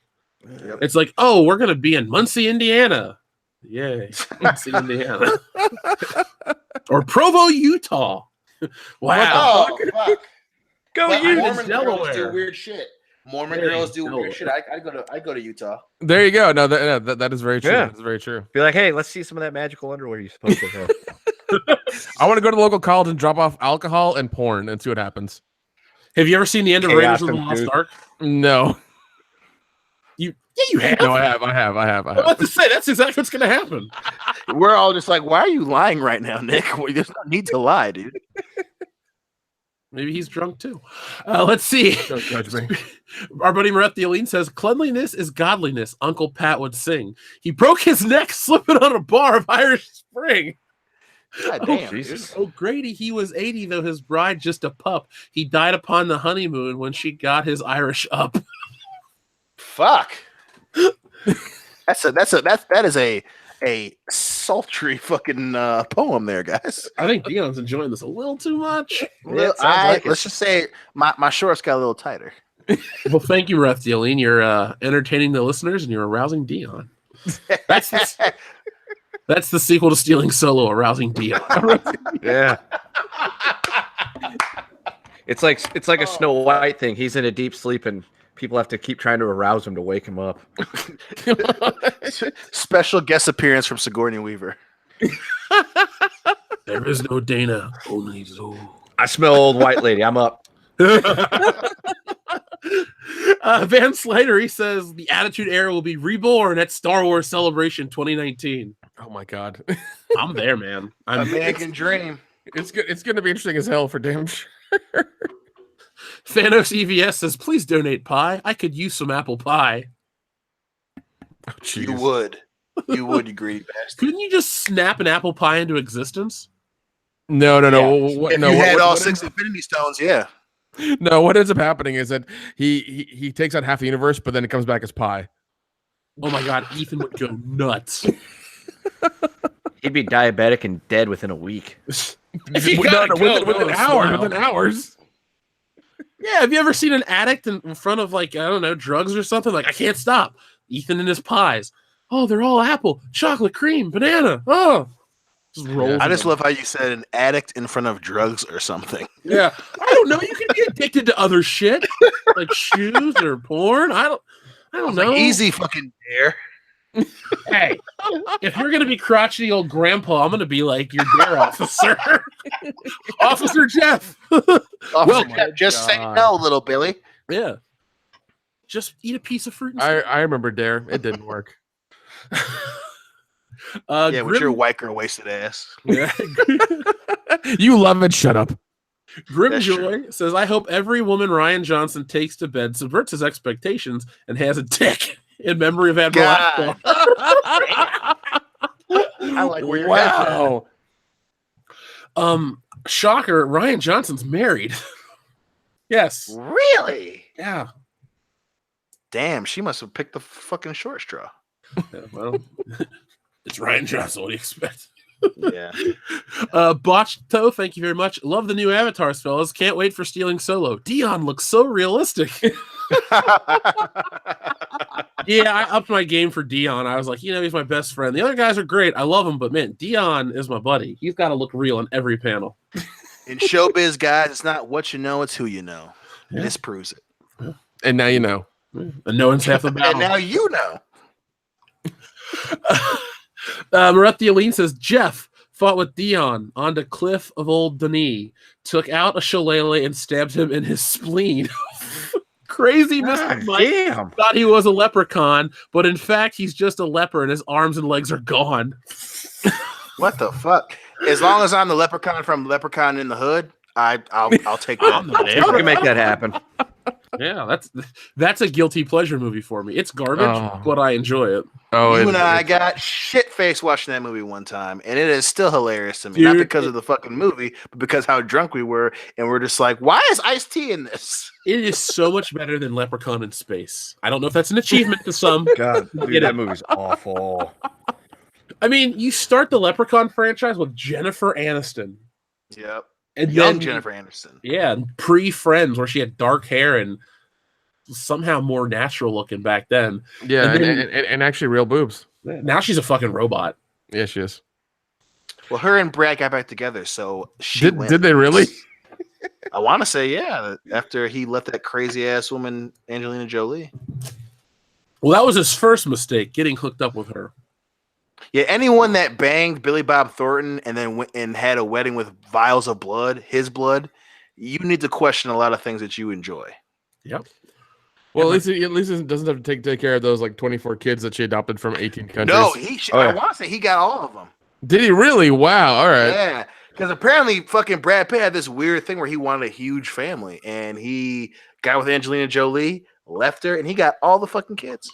Yeah, there's a limit for me. Yeah, and 24 is too many children. And now, Well, I all promise you, all she has is a bottle of wine and her cheek implants. She's got bottles of wine, chicken plants, and her dad, John Voight. That's what I thought they didn't like each other because of their different political views. I want to say they made up. I mean, enough to like hang out and shit. But also, you know, you say that's your limit. It helps when you make millions of dollars a year. So I promise you, Brad Pitt would have a way different view on life if the motherfucker only made like $70,000 a year. He would not have 17 kids. I could have $1 billion. I don't want 17 kids. I could have $1 trillion. I don't want 17 kids. If I had is plenty. $1 trillion, I'd have. I think 17 would be good. I don't want to be around that many people every fucking day. The thing is, Dion would have 17 kids, but it'd be completely unintentional. I mean, Lena He'd be Dunham like- looks really fertile, so. Oh my he'd be- god! Hey, you know she wants to give it up too, because as pissed as she got about Odell Beckham, she would get fucking moist to the voice for Dion Green. I promise Yeah, you. but she gave herself that self-imposed hysterectomy thing, so you can't have a baby with Lena Dunham. Hey, trust me, I'll find a way. Life finds a way. I'm a problem solver. Yeah, she's a problem. Solve her. Yeah. with my dick. Anyway, Marathioline says Timmy Johnson broke his neck and was a crying shame. He wasn't really Irish, but he went to Notre Dame. McNamara crossed the street and was by a bus was a hit, but he was just a Scotsman and nobody gave a shit. Maurizio, are you okay? Like, did your girlfriend break up with you or something, man? Do you need to talk to somebody? Like, what's going on? You all right? Homeboy is hurting right now. Yeah, you okay, man? You good? You good, bro? Yeah. Moist Visions Incorporated, aka our friend Brandon Moist, says it's been almost a year since I first started listening to World Class Bullshitters, and a couple of months before I realized super chats existed, and the Moist was born. We love you, Brandon Moist. Love you, buddy. Depending on what we have for that week, we should have him on for the anniversary of the Moist Awakens or whatever it was called. Absolutely. God, that was our funniest episode. I had a genuine headache. Favorite. That's probably my favorite episode. It's just, God, he was on fire, and that shit. Oh, I could not stop fucking laughing. Oh, dude, I forgot to talk about our hashtag game this week. Ah, shit. Well, you know what? Now there's no time like the present. So, yeah. So, folks, make us laugh. Tonight's hashtag is weird places to hide money. So, Dion, where's a weird place to hide money? Well, if the first thing I would go to would be in my leg pit, right next to my ball sack, but in that crevice where my leg is. It's extra sweaty. I've never referred to it as said leg pit, but I get where you're coming from. You know the area I'm talking about. We all have said leg pit. Yep, it's a perfect place for a couple bills, couple 10s and 20s and 50s if you're lucky. You know, you pull that shit out too, and you really want to be a dick. You know, you pick that sweat up, grab that sweat up, soak that sweat in that dollar bill, and you give it to the asshole, and you say, you know what? You're welcome. Keep the change, you filthy animal. Nick, where's a weird place to hide money? Fish tank. Okay, I see where you're getting. I mean, we get all wet, but whatever. Well, I mean, All you about the Benjamins, I know. Diamonds there. You put it in a Ziploc bag. You use the food saver to take the air out. Put it at the bottom underneath the rocks, and you're good. Nobody knows Are what you it a is. drug dealer? Don't ask questions you want the answer to. Just don't do that. A lot of people listening right now, they don't even know my business. All right, I don't want to get into it. Kendo, where would you hide money in a weird place? Stuff your mattress with it. Like in sleep on said money? That is the most wicker people answer ever. Yeah, you are the king, man. You are. Right. You put it in an empty SpaghettiOs can and bury it in the garden. So we have more show. Don't go anywhere, folks. So are you guys excited for a little film called Glass? Fuck to the yeah. Yeah, like every time, Dion, you'll appreciate this humor. Every time I read about this film, I go, Glass? Who gives a shit about Glass? From Die Hard? But then I'm like, I give a tell shit me about what movie that was from. Fuck yeah. I care about Glass. So, Oh shit. so Glass is sitting with rotten scores on Rotten Tomatoes. So after some brutal early reviews, the movie has a 35% score on M. Night Shyamalan's Glass. So I wanted to bring Yeah. this up for a point, and it's not really about lambasting critics that have a differing opinion of me, but it's how these websites, these internet journalist sites, want to classify success and failure. Because a little film called Into the Spider-Verse is getting praised and touted as the greatest Spider-Man movie, this, that, and the other, but it's really not that big of a hit. It's not a failure by any means, and it has a really high Rotten Tomatoes score. At one point, it had 100%. But it's made worldwide $278 million on a $90 million budget, which isn't a failure, but it's the lowest ranking Spider-Man film. It's the 38th Marvel film in terms of every movie. And it's the 58th highest grossing superhero film, the 57th highest grossing comic book adaptation, and number 79 for computer animation. Excuse me, number 70 for computer animation. But everybody wants to jump on the whole Aquaman is kind of a failure train. They're trying to push that narrative still. And that movie is almost at $1 billion. So it's really bizarre to me that a movie like Glass, a movie like Aquaman, I'm not saying it's a Marvel or a Disney or a shill thing, but there's this weird movement to push that movie for some reason. And it's not really that big of a deal, big of a hit. Kids saw it, a couple of douchebags on the internet saw it, but people want to talk about legs and this and that. The movie, if it gets a sequel, why? It's not that profitable.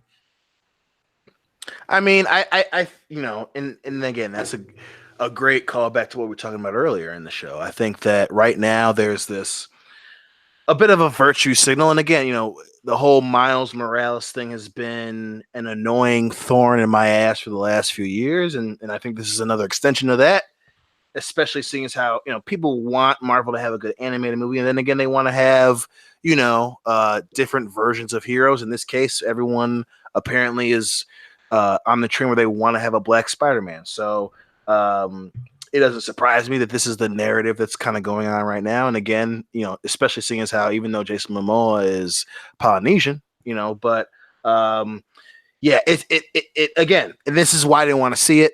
I'll probably still go see it. I'm not gonna lie, I'm a comic books whore, but it's very apparent that there's a narrative within the Spider-Verse. You have a perfect storm of Miles Morales, and the Peter Parker we know and love is down and out, and then there's fucking Gwen Stacy, what's her Spider-Man? Spider-Gwen. There's this weird, it's almost like a fan film that got a lot of credence and somehow got turned into an actual canon thing. But yeah, I'm not surprised one bit that everyone wants to say it's the best one, all the while it's the one that's made the less money. So, it's and again, I'll wait 2 years and then we'll see where the fucking the fanfare is 2 years from now. But it doesn't surprise me one goddamn bit. I just find it annoying. We should really just try to nip that in the bud. Like, Into the Spider-Verse is such a great success. It's fucking not. It's not even made a third of what Aquaman made. And it came out. No. It came out a week before. Well, even then, as you mentioned before, it didn't even hit number one anywhere. It's not. It wasn't number one at the box office. No. And again, that's kind of the that kind of speaks to the bias against animated movies. But I take that back. I was wrong. It was number one the first week it came out. Then it dropped to number 4, and it's been staying at number 4 until it dropped. It's number 5 now. And a 53% drop. What? Yeah, 53%. That means that what? The kids saw it once and people didn't want to go back. Hold on. Didn't Spider-Man Homecoming have a 60% drop? Yeah, Spider-Man movies, there's just not a lot of good word of mouth for these. I think it's partially to do with recent ones. Yeah, well, Spider-Man fatigue. Look, everyone can and their mom can shit on Spider-Man 3. It's got problems, but Spider-Man was the big star back then. We had a reboot that failed with Andrew Garfield. Then they remade it with Tom Holland. So we had 3 Spider-Man relaunches in 15 years? Yeah. Yep. No other superheroes had that. Batman, you could say, well, what about Batman? 89 through 97 was all the same Batman storyline. Mhm. We had Yep. one reboot in that. Spider-Man, it's too fresh.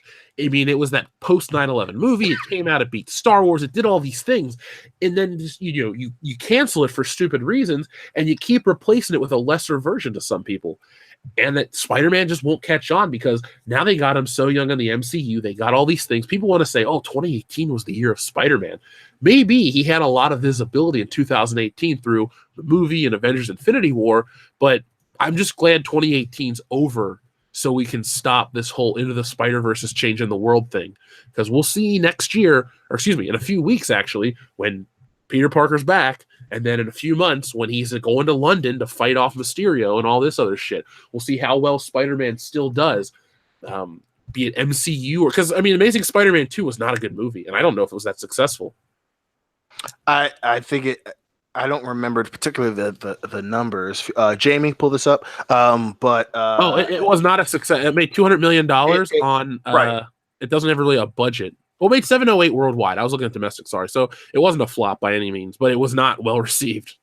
No, and it fucking obviously killed that franchise, especially when you watch the ending, which is fucking terrible. But the point that I was bringing up, especially when people recently want to bring up, oh, it was huge when it came out, motherfucker. It came out in December. It was just before fucking Aquaman, and it was dealing with what? Sherlock Holmes and Watson. That movie that people walked out of. Yeah, that was his biggest fucking competition. There's a reason why they waited till December and didn't have that shit come out in October, or have it come out in August or July or June or even May or even the beginning of the year of 2019. There's a reason why they picked December. Dude, Holmes and Watson, as of right now, domestic gross $29 million.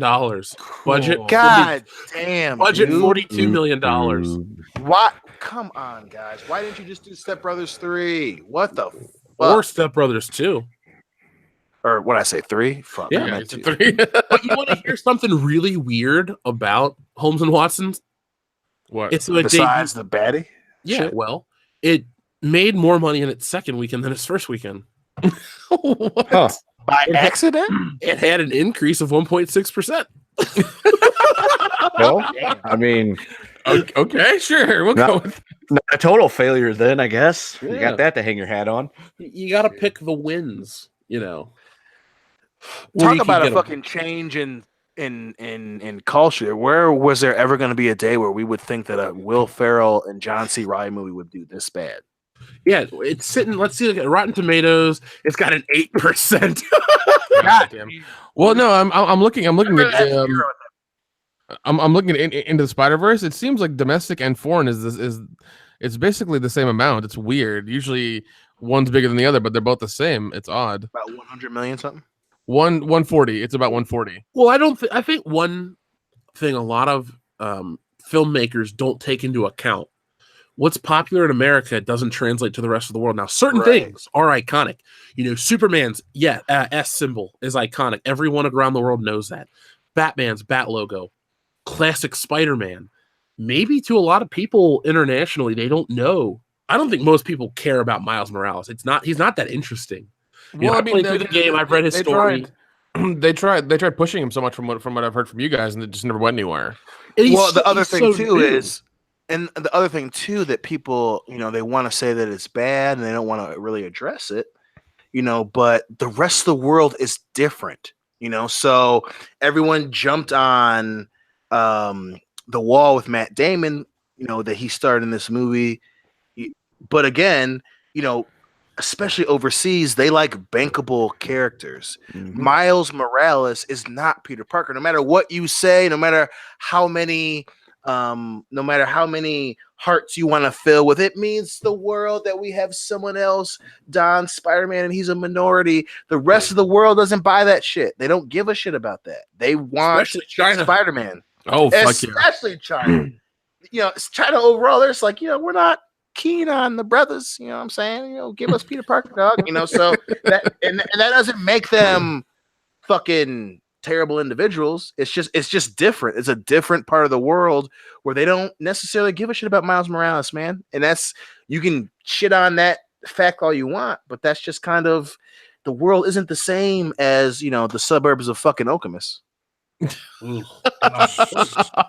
a bland. Well, I mean, even then, like when I, once again, from what you guys have told me, like when the comic books came out, nobody cared about the character. Like it was just like nobody. Social media hype doesn't equate, you know, worldwide success.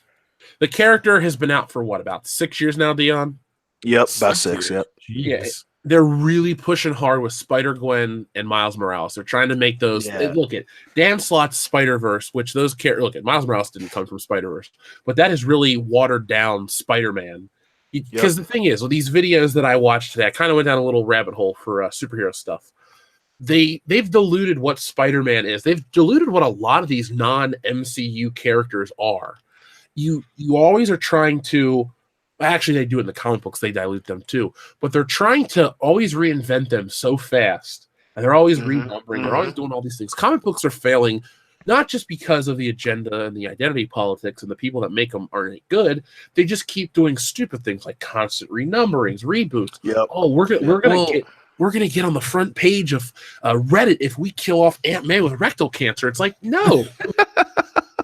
The front page of Reddit's nice. They're not going to go buy your shit. They're going to go online and read it for fucking free. Or they're going to watch Diversity in Comics. Or they're going to watch some comic book channel here on YouTube, read you the whole fucking story, and not buy the book. Because people don't really, you know, buy into that shit. They're like, oh, Aunt May's dead.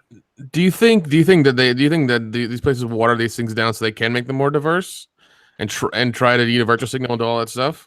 Well, because I don't think they have the balls to tell really hard-hitting stories with, like, okay, they tried it with Captain America. Oh, he's a Hydra agent the whole time. But you picked the worst time because every fucking week in a Marvel book, it's, the president this and Trump's MODOK and this and that. It's like, what the fuck? Why can't I read a comic book? You know, DL, when we were kids, you know what? The president would show up when the president was in town and Superman had to save Bill Clinton.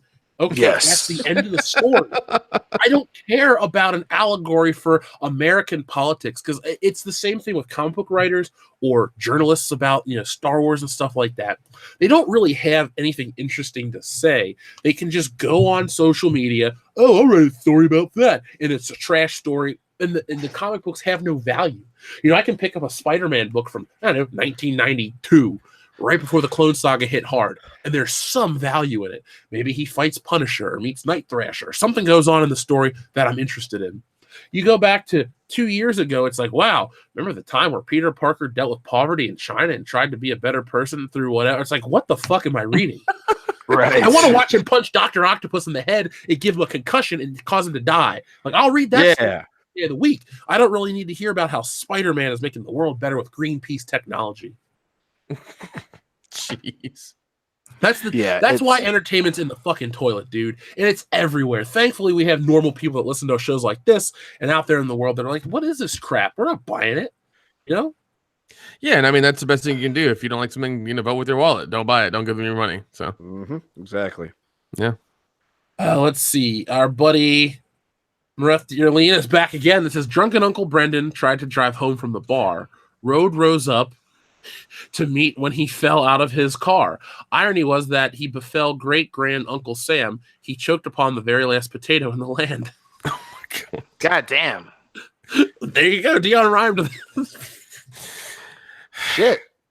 I'm gonna give you my personal email address, Mareth Dealing. You need to talk. Yeah. Can you please like put 911 in the chat if you need help, just so we know. We'll watch Wedding Crashers together. Yeah. We'll have a good time. Uzi Patrol said, I've watched episode 7 and Rogue One. Still haven't seen The Last Jedi, and I won't because I value that 2.5 hours of my life too much. There you go. That's all you got to do. Amen to that shit. Fight it as long as you can. Well, if you want to waste 2 hours and 14 minutes, you can join us for Solo: A Star Wars Story on Netflix this Saturday night. World Class Bullshitters here on YouTube, 9 p.m. Eastern Standard Time. Ugh. Gross. Part of me hopes this cold gets so bad I die, so I don't have to watch that movie. Joji. No, I know, I'm not being serious. And the hits keep on coming. I know, Mareth Dealing's got me really upset. I want to listen to some Nirvana. Yeah, he's got me really depressed. We need to slip my wrists. Oh, we're going to talk about Captain Marvel and how that. Look, the thing is, that looked so not interesting. Like, not like an offensive, like, oh, this movie and identity politics. I just watched that secondary trailer. I'm like, okay, first off, there's a fucking plot hole in that. Because remember how S.H.I.E.L.D. didn't go by S.H.I.E.L.D. until the first Iron Man movie ended? Exactly. They All of a were going by sudden, the entire. It's S.H.I.E.L.D. now. Oh, yeah. It's always been S.H.I.E.L.D. This is Nick Fury's origin story. It's like, what? That wasn't.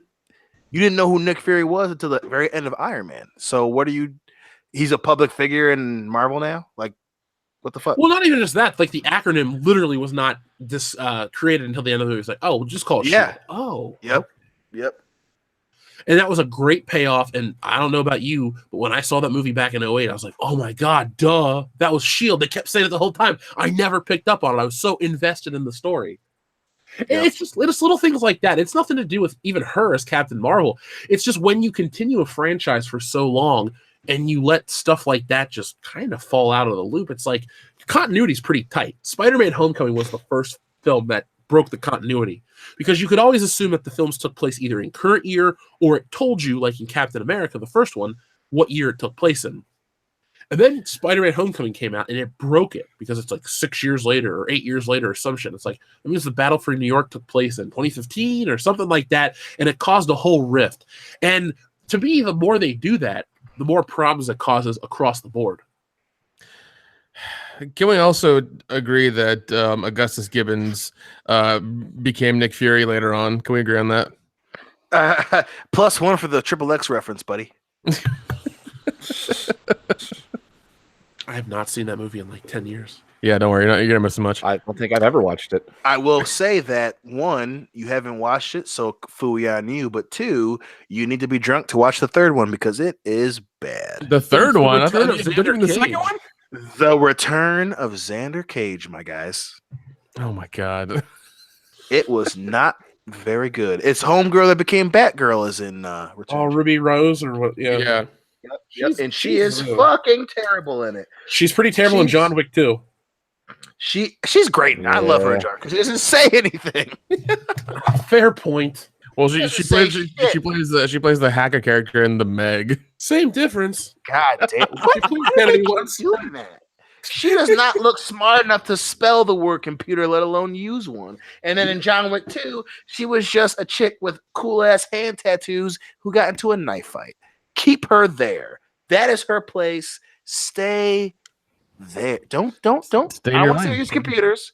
Don't use computers. I don't want to hear you, hacking some shit. Just, and then the only line you can say in any other movie is Xander Cage. That's it. Leave it Hey, there. Dion, when you have your 17 children, name one of them Xander Cage. I want to say that Dustin probably already has a kid named Xander, so I'm gonna lose that battle. Oh God, and that kid's gonna hate him so hard later.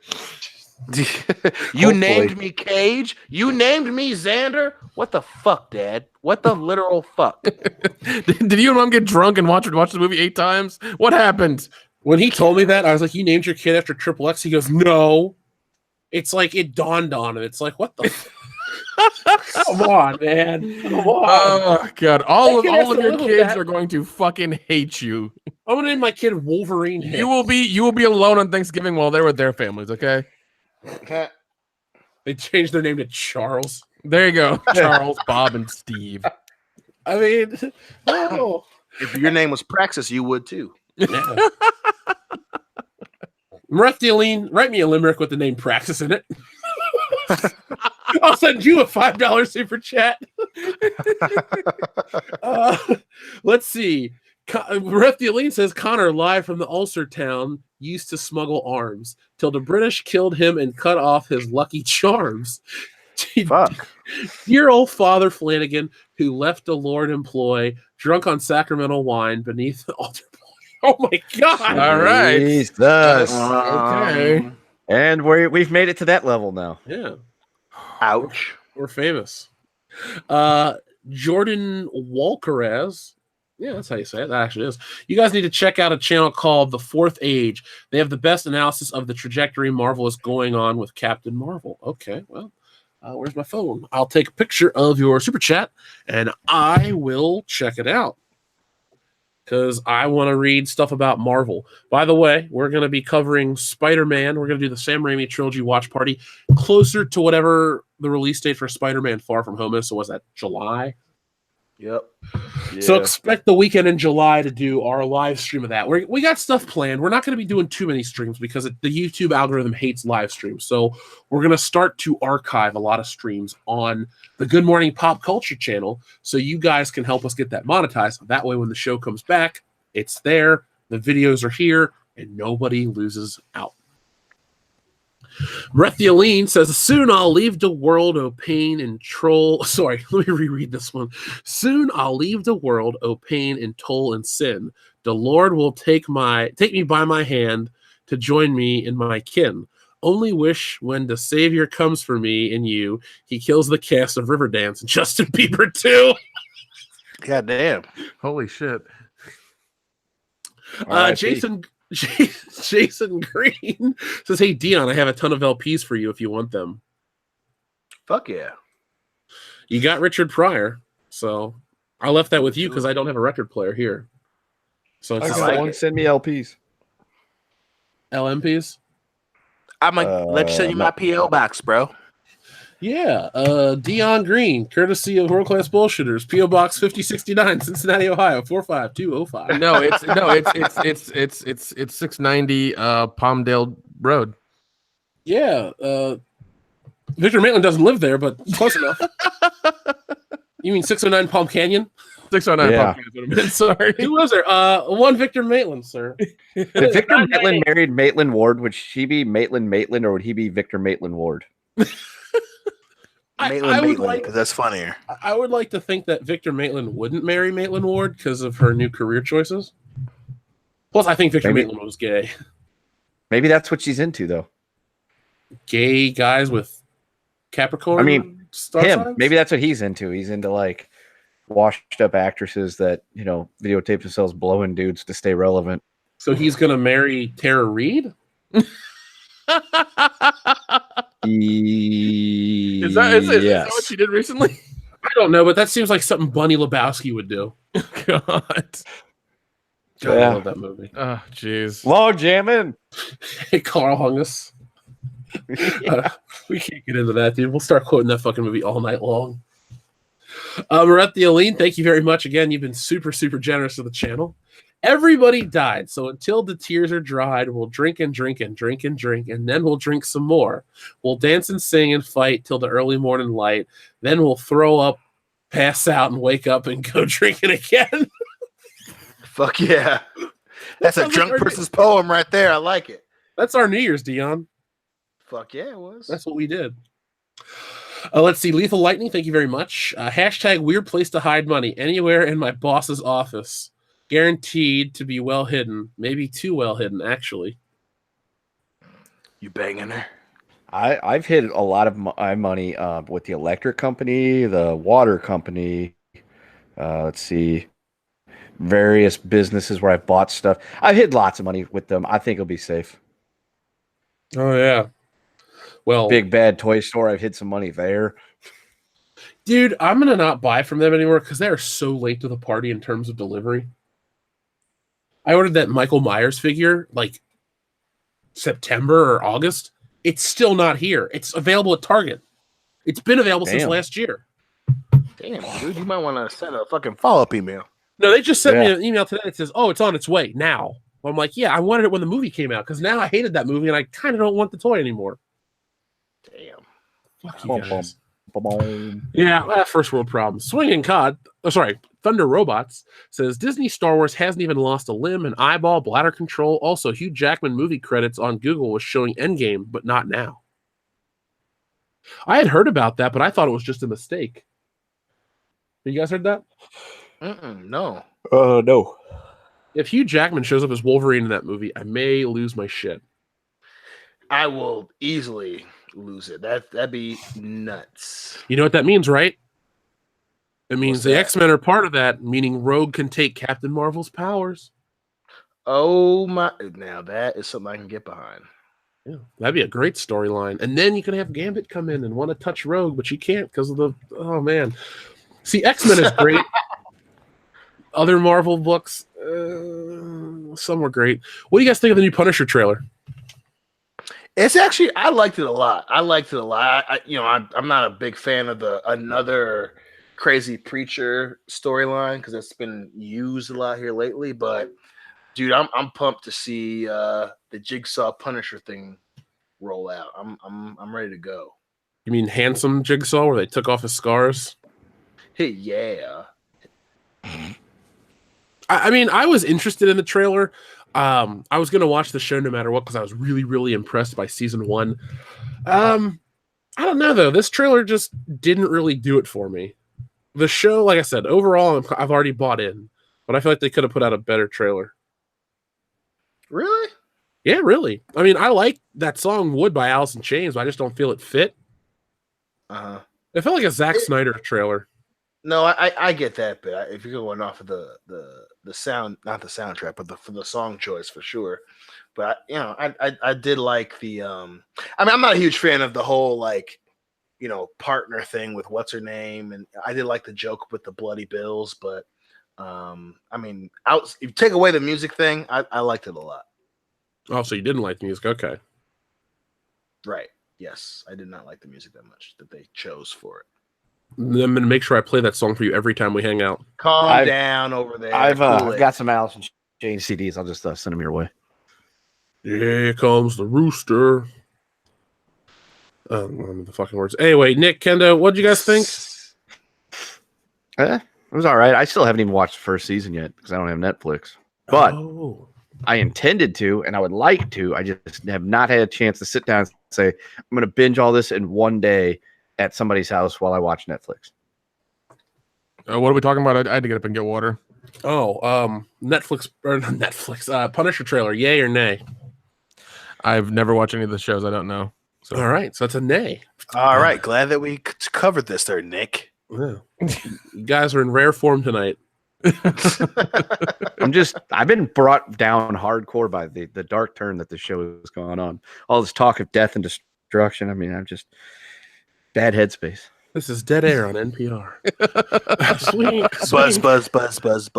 Buzz. It's okay. We'll bring it back. I was just about to get real close to the microphone too, kind of to scare Dion on air. That's calm it down, you two. Negative. Maybe Dion will get really mad and send us to bed without dinner. I'm turning the thermostat down 12 degrees, Dad. It's too hot in here. God damn, both of you. How about that? It's July. Turn on the goddamn air conditioning. Dad, I've changed all the grades on my report card to try to trick you because I don't want you to see that I failed my classes. I've got weird boxy A's. I hate these headphones that I'm using right now. I faked. Are you in a dark room too? I faked being sick so I could go have a good day with my friends. And now I'm looking behind me like a fucking idiot. Fuck all three of you. How about that? Dion, we're coming for you. Dion, we're right here. That's right. We're in the room with you. We're there with you, real close by. Dion. I hate you guys. I hate you. Anyway, Swinging Cod says, don't worry, Carl Manders will get an Oscar. Fucking jerks. Oh, you know Carl she Manders will. gets an Oscar, I might shit my pants in protest. Do what now? If Captain Marvel wins an Oscar, I'll shit my pants in protest. I completely agree with you on that one. Thank you. Grand Inquisitor, thank you very much. Biggest Oscar snub was Val Kilmer not even getting nominated for Best Supporting Actor as Doc Holliday in Tombstone. I love that movie. I'm your Huckleberry. That's a very, very good point. That is the truth right there. 94? Yeah, something like that. Because Tombstone was one of the best Westerns of all time, and he was amazing in that movie. He should have got a supporting role actor for that one. And in Top Gun, that documentary from 1986, which was fantastic as well. Ice is gonna break.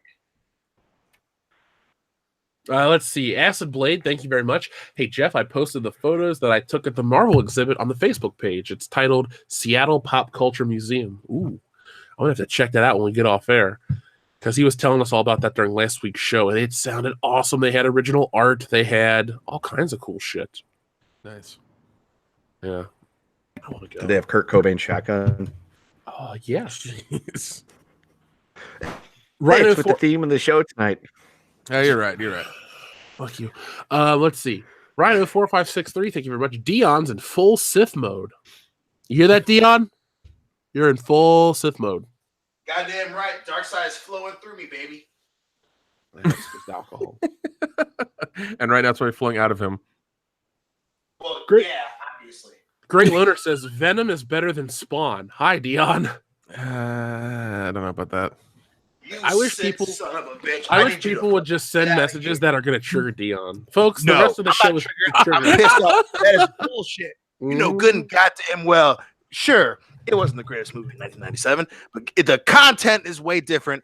And fuck you. I mean, Venom was $1 billion hit. Shut up. Tom Hardy is a much better actor than Michael J. White. No, sir. Have you seen? What's the Tyler Perry movie? Who cares? Fuck. Yeah, let's say, have you seen Batman where he plays Bane? The Revenant? The next James Bond, Tom Hardy, he's the greatest actor of this generation. He may be only 5'2" tall, but damn it, I believe he's a tall man. He can act that well. Oh, jeez. I didn't realize he was that Is short. larger than life. Yeah. Tom Cruise is a midget, legally. I believe it. Dude Yeah. can run. That's all he needs to do. I guarantee you a third of his Mission Impossible scripts are runs intensely, and then that's that. He's like, I'm training. Like, you'll see Tom Cruise run through Hollywood. It's like, shit, he's got another Mission Impossible movie he's making. God soon. damn, Mission Impossible's coming up again. Shit. It's that time of year. Actually, I like those movies, all of them. So I can't I really really do. I'm waiting for there to be an awesome like Blu-ray pack. It's already out. Damn it. I guess I gotta buy it now. There you go. Get on it. Mega I will. Jetty 1, thank you very much. For fun, check my Shadow Warrior 2013 gameplay vids. What's Shadow Warrior? I'm not Wow. sure. I don't know either. I'm looking it up now. This better be amazing. This better be the Puff Daddy version of that song, and not that Sting piece of shit. Sorry, I'm going old school. Shadow Warrior. Oh, video game series. Ooh, it's like a samurai game. Oh, cool. It's a series of first-person shooter video games that focus on the exploits of Lo Wang, a modern ninja. With the hordes of demons. Well, shit. It's on Steam. All right, folks, we'll check out Mega Jetty 1's video because Lo Wang. Oh, Sounds like a Chinese porn star. yeah. Probably is. It's time for diversity, bro. You know, Jeez. Misty Monday meets Lo Wang. Yeah. I could make that happen. Chow and Her Main starring Lo Wang. God. I feel like we need to make this happen real soon. Let's see. Laura, it's a short story, says, Honey Dick Dion account on the way. Uh-oh. There's going to be multiple Dions. Watch out now. Don't threaten Oh, with a easy. good time. Easy. Can we get Dad Dion? And, we definitely Dad Dion, and we definitely need Honey Dick and Dion. Yeah. When we launch definitely. our website, we're going to post pictures of us so you guys can use those in memes because that new Lord of the Rings one was amazing. Whoever photoshopped that did an incredible job. That was a really good one, yeah. I was just like, man, if only I had my real photo up that they could have used. Oh, well, at least I'm in the meme, so I'm happy enough. So There you go. if you're listening, shout out to you, person. I apologize. I forgot your name. I've been sick. Major Spike 9000, thank you very, very much. The mantra of most mainstream modern media is to maliciously take away the boys' toys, anything entertainment really, and give them to girls and say, live with it for the sins of our gender or some shit.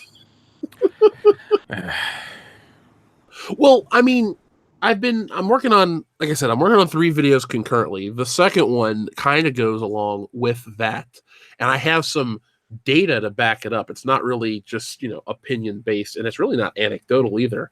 The next 2 videos, I did a little field research. I have articles from reputable New York newspapers. So we're going to be talking about that long form in the videos, not long dick style like Tyrone Dion, but, regular. Long video. style. Did I tell you I Brown, ran brown. into my uncle at dinner at O'Charlie's and he told us that he watched those videos? No. He goes, yeah, I'm working, putting in pop lines, and all of a sudden my buddy shows me this video. He's like, I'm Tyrone. I'm going to fuck your wife, long dick style. So then they went to some restaurant, and he's like, yeah, I'm going to eat your breadsticks, long dick style, and walks away. I'm like, God, old people make me laugh so much. That is the weirdest fucking thing ever. Yeah. It's funny, like shit that we watch, like, I don't know, it's like 6 years old. It's like, dude, I just found out who the angry video game nerd is. This guy's incredible. It's like, yeah, bro, welcome to 2006. God Be an asshole about it. Yeah, George W. Bush was the president when he came out, man. Jesus. But yeah, Major Spike 9000, that does seem to be the thing that is a part of the entire narrative, be it through strictly entertainment or the way they write these articles about, toys and stuff like that. And the funny thing is how people just naturally outright reject it. It's not about, little kids aren't making a political statement. Some bad parents are. It's like, this is a child. Let them, grow into their own. If you have a girl that likes Batman, well, so be it. If you have a boy that likes, I don't know, My Little Pony, I guess so be it. I think it's weird, but whatever. My point is, don't use your kids as experiments. Don't use your kids as political pawns. I can't get into that shit, Don't ruin up somebody's life just because you're fucking maladjusted. Exactly. Leo Breaker 49, thank you very much. Dion, the fuck you mean she? I don't know what you said, Dion. Did you misgender somebody, dude? Dude, oh man, you assuming of gender? Oh god. Here we go. I hope not, man. I try to be 2018, 2019 positive, Brez. That'll be a new account, gender assuming Dion. Gender assuming. Let's see. American Trent 007 says, weird spot to hide money. My wallet. Thanks, DC. And he gives the middle finger. Damn, Trent. That's a good one. I like that. That's Trent, a good one. Trent wins. Farty McBoogerpants says, WCBS has me drinking on a work night. Please do a shot with me. Cheers, everyone. Dion, do a shot with Farty McBoogerpants. Here's to you, buddy. I can just imagine your face that you're making right now as you drink your bourbon. Yes. He's enjoying You it. get me. You can tell. He's enjoying It burns so good. He's enjoying God every damn last it, drop Kendo. of bourbon. I hate Oh, both let's of you. see. 007 Clout says, F Miles, F Spider-Verse. It's all about Peter. It's all Should about be. Peter. Yeah. Should be. Hey, Peter, turn on channel 9. This chick looks like Anne. Oh, shit, I thought you'd want to see something like that, man. Oh God.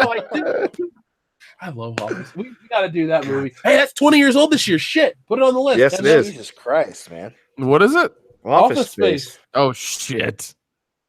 That's a great Damn. movie. Underrated. Damn, man. Fantastic movie. I think that's got to, if you're like, Jeff, you can take 20 movies on an island and never watch another 20 movies, Office Space would make my list. What about you guys? Oh, easily. I wouldn't Mike put it- Judge at his finest. So I think obviously, it might Dion, be- you're not as in love with Office Space as Right. we are. It's But just like an the Big aside. Lebowski, I'm pretty sure Kendo and I, if we're taking 20 films, that's going to be on. Oh, that's on the list. Oh yeah. Yes, probably. Yeah, I think those two are probably not on my top 20. I know you got to take Star Trek Beyond. 2 copies. Easy. So you can trade with the indigenous people. It's like, hey, got a coconut? Here's Star Trek Beyond. Huh? This box No. set of girls. Adam Driver's like, hey, bro, you need some help with your survival? Yeah. Watch Girls. All right, Maybe Dion, not so much. A Night with Lena Dunham or Learning How to Survive in the Wild from Adam Driver. Easily Lena Dunham. That's not even a fucking question. I want to hang out with that dude. Yeah, but the next With- day you're trapped on an island with no fucking food. You have to. I grew forage up for in the yourself. country. I don't need Adam Driver to country- survive in the fucking. The country of Wild? Michigan is different from the jungles of Borneo. I agree. But in Borneo, I'd rather get me some porneo and pork me a Lena Dunham than fucking listen to Adam Driver tell me this is how you start a fire. Shut up, Adam. I think I would rather survive with 1, my dignity, and 2, the ability to forage for food, than to Yeah. spend a night with the most unlikable woman in Hollywood. I'll Yeah. risk it. I'll risk it. He'll risk I'm it for the pound definitely. cake. I was gonna say I'm definitely taking Adam Driver because even if I don't heed every advice and I die, at least I'll die knowing I didn't bang Lena Dunham. Hey. Pride, a kendo story. That's right. because she might unhinge her jaw and swallow you whole. That's right. Well, she's unhinging her jaw. She sure is swallowing something. Anyway, let's move on. Aline says, stuffing money in your mattress. Channel your inner Mr. Krabs. All me money is in the mattress. Where's the secret formula? Let me guess. It's at home under your mattress. Curse you, Squidward. I used to like SpongeBob. I used to really like that show. +1 reference. Yeah. Sire J Longstroke, thank you very much. World class bullshitters, more like world class bullshillers. LOL unsubscribed. See ya. All right, bye. Really good show. /S. Sarcasm. What's the over-under on someone saying, I identify as a Sith in episode 9? Also, take a shot, man, baby. Dion, you're the only one drinking tonight. Take a shot, man, baby. Fuck. Well, I will say that odds are pretty goddamn good. That's who I am. I identify as a Maul. If somebody identifies as a Sith, I might puke blood. Just, ugh. Oh my god! Don't assume people's force genders. Yeah, they're fenders. You know, I foresee them putting some stupid bullshit into this movie, but trying to tout fan service at the same time. Of course. And then if it movie's shit, they're gonna go, nothing will ever please you people. And then they're gonna keep doubling down on the hate narrative. And then we respond with, what do you mean by you people? It's bad enough you've already called us minorities. Yeah. Now you're marginalizing said minorities. Yeah. You people are monsters.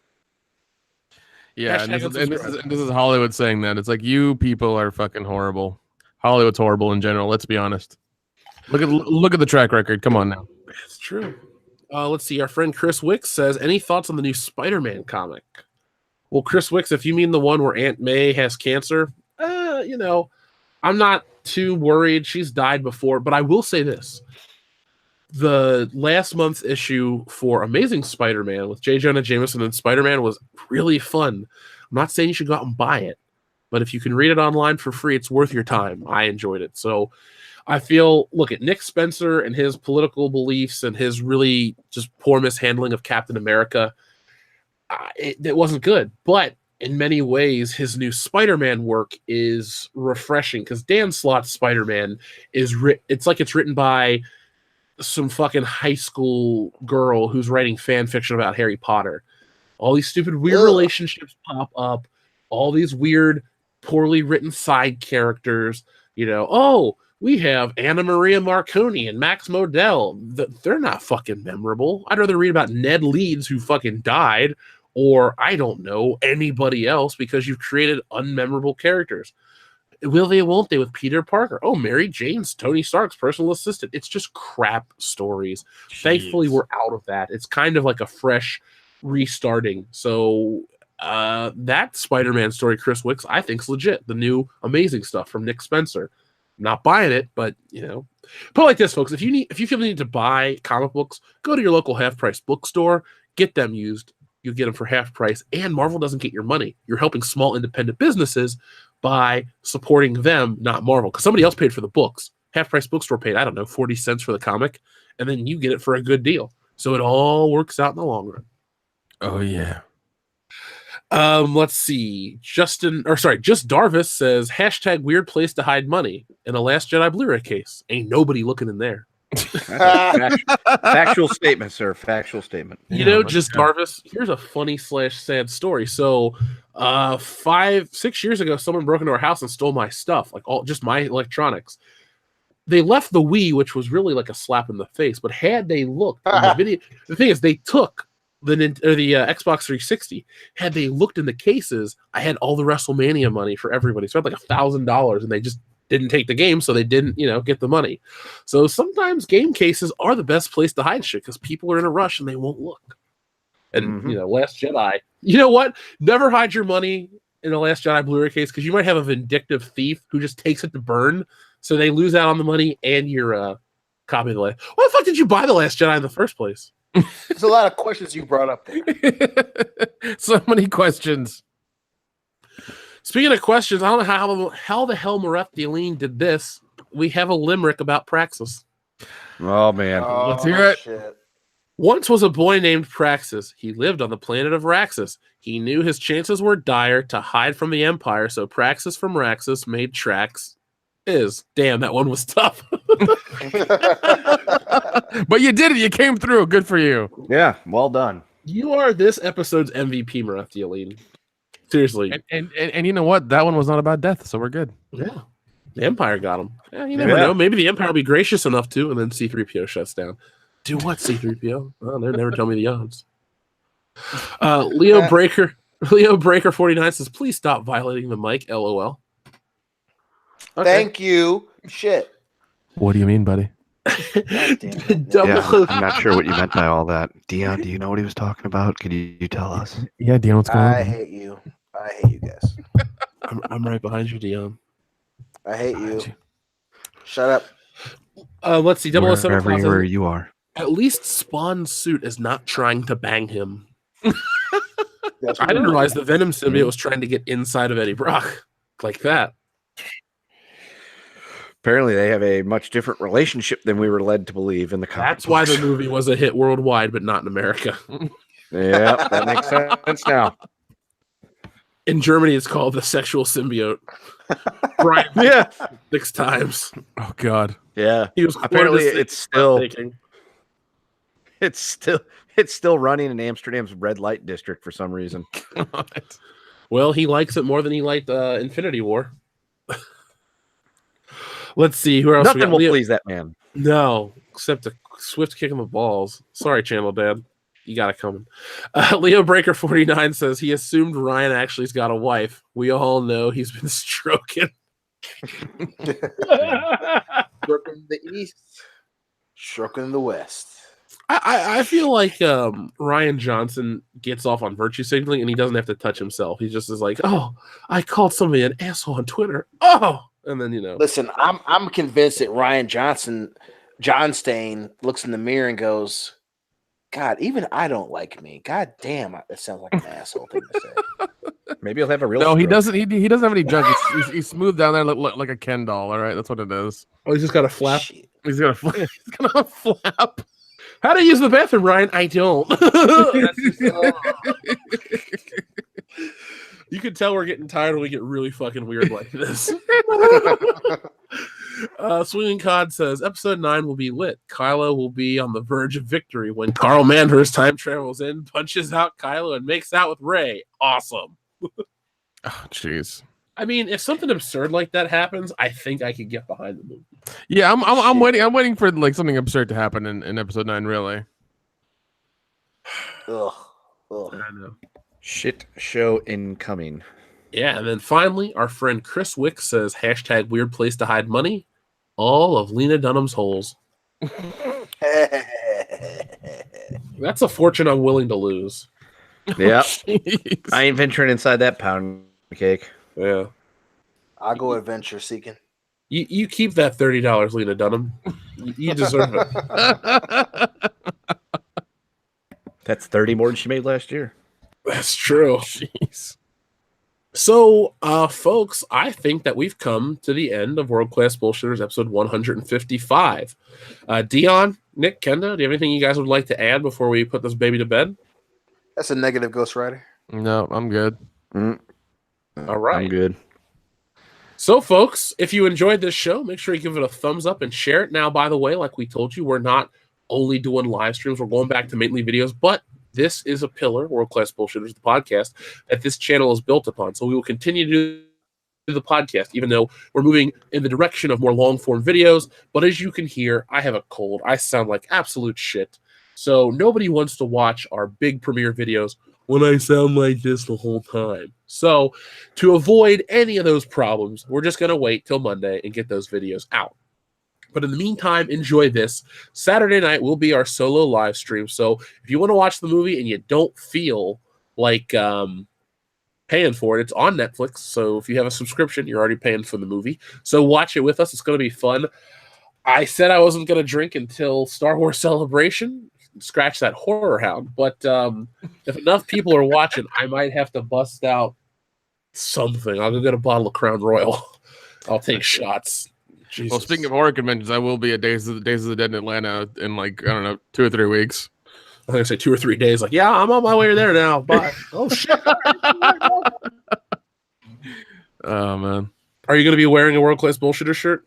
I will Saturday. I'll definitely wear it Saturday. There you go. So if you go to Days of the Dead Atlanta and you see a man in a World Class Bullshitter shirt, it's Big Rig Nick Utam, and you don't want to miss out on that. Yeah, because I will probably be blackout drunk and be walking. I'll be blackout white girl wasted and walking around. So He will laugh. He will eat dinner with you, and then you'll never hear from him again. and I won't remember a damn thing. Yep. He's actually he doesn't remember meeting Kendo, but they've been in the same room together 5 times now. Yes, I thought it was only 2. something like that. Close This enough. one was only 2. He's counting individual days. Okay. Anyway, folks, hold on. We had a couple more super chats rolling. First off, from Ruth Yolene says, "Okay, where's my super chat from Jeff? LOL." Checks in the mail, baby. Checks in the mail. Swinging Cod says, "Dion, Mackenzie Bezos." Why not? Why not? Add her to the party. I'm gonna fight you on that one. You are a happily married man with a great child. I want Mackenzie Bezos. I want half of that $137 billion. All right? I work hard each week. Let me marry the rich one. Deal. I'll give you that one. On one condition, we have an all expenses paid trip to the Bahamas. Oh, dude, you know that money is going to filter down to us. Yeah, I'm about to say, I'm going to get married, no prenup. Then I'm going to get a divorce, Kim Kardashian style. And then I'm going to have half of $137 million. And then, we're just going to buy our way onto TV. Yeah, exactly. If it doesn't work, we'll just film ourselves going and buying expensive shit. It's like, hey, Jake Paul bought a Ferrari and destroyed it. Let's do the same. Without question. Yeah. So that's my end game, folks. Not Avengers, but Jeff Hicks's end game. Marry Mackenzie Bezos. Pull some magic trickery. No prenup. Boom. Shit. On live streams, I'll start sending out like $1,000 super chats to YouTubers. It's like, all right, rookie critic, I like you. Good job, Doomcock. Let's buy you a car. Let's make it happen, folks. Mm-hmm. Mackenzie Bezos, I will give you my P.O. box. DM me. Anyway, folks, this has been World Class Bullshitters, episode 155. Every Thursday night, we take a dump on the world of pop culture. If you liked this video, and we know you did, make sure you give it a thumbs up and share it all over YouTube. It'll be up eventually on Podbean, iTunes, Stitcher Radio, Google Play Music, and all the other happy horseshit places that you can find podcasts, because we do it up right. We are world-class bullshitters. 007 Cloud, thank you very much. Dan Slott and writers like him have daddy issues that seem to bleed into their work. Marvel SJW writers, stop it, get some help. That's a valid point. I mean, I have a pretty well-adjusted life due to my situation. I don't have daddy issues, so if I wrote comic books, I wouldn't be writing about daddy issues. I'm writing about Harrison Ford and kidnaps and shit like that. Yeah, exactly. And I'm going to be posting another update for Stealing Solo in a couple days. When I get the next batch of colored pages back, I think it's time to share the section of the story where you guys kidnap Harrison Ford for the world to see. And I think we're going to cut it off. Yeah. Yeah, you've sent out some stuff, and I'm excited. I mean, real quick, folks, that Nick panel is from the comic book. That Kendo panel is from the comic book. And that Dion picture is from college at the Breslin Center, right, Dion? We went to see Raw? Yes. Yeah, that's it right there. You look the same, essentially, so good for you. Black don't crack. Well, it doesn't crack. That's true. Got to stay hydrated and lubricated. Man, that sounded dirtier than I meant it to be. So, folks, so many facets of my life. Yeah, well, I wasn't trying to go there, believe me. So, folks, I will be back on Monday with a video. Let's hope this cold leaves my body soon. But in the meantime, Saturday night, 9 p.m. Eastern Standard Time.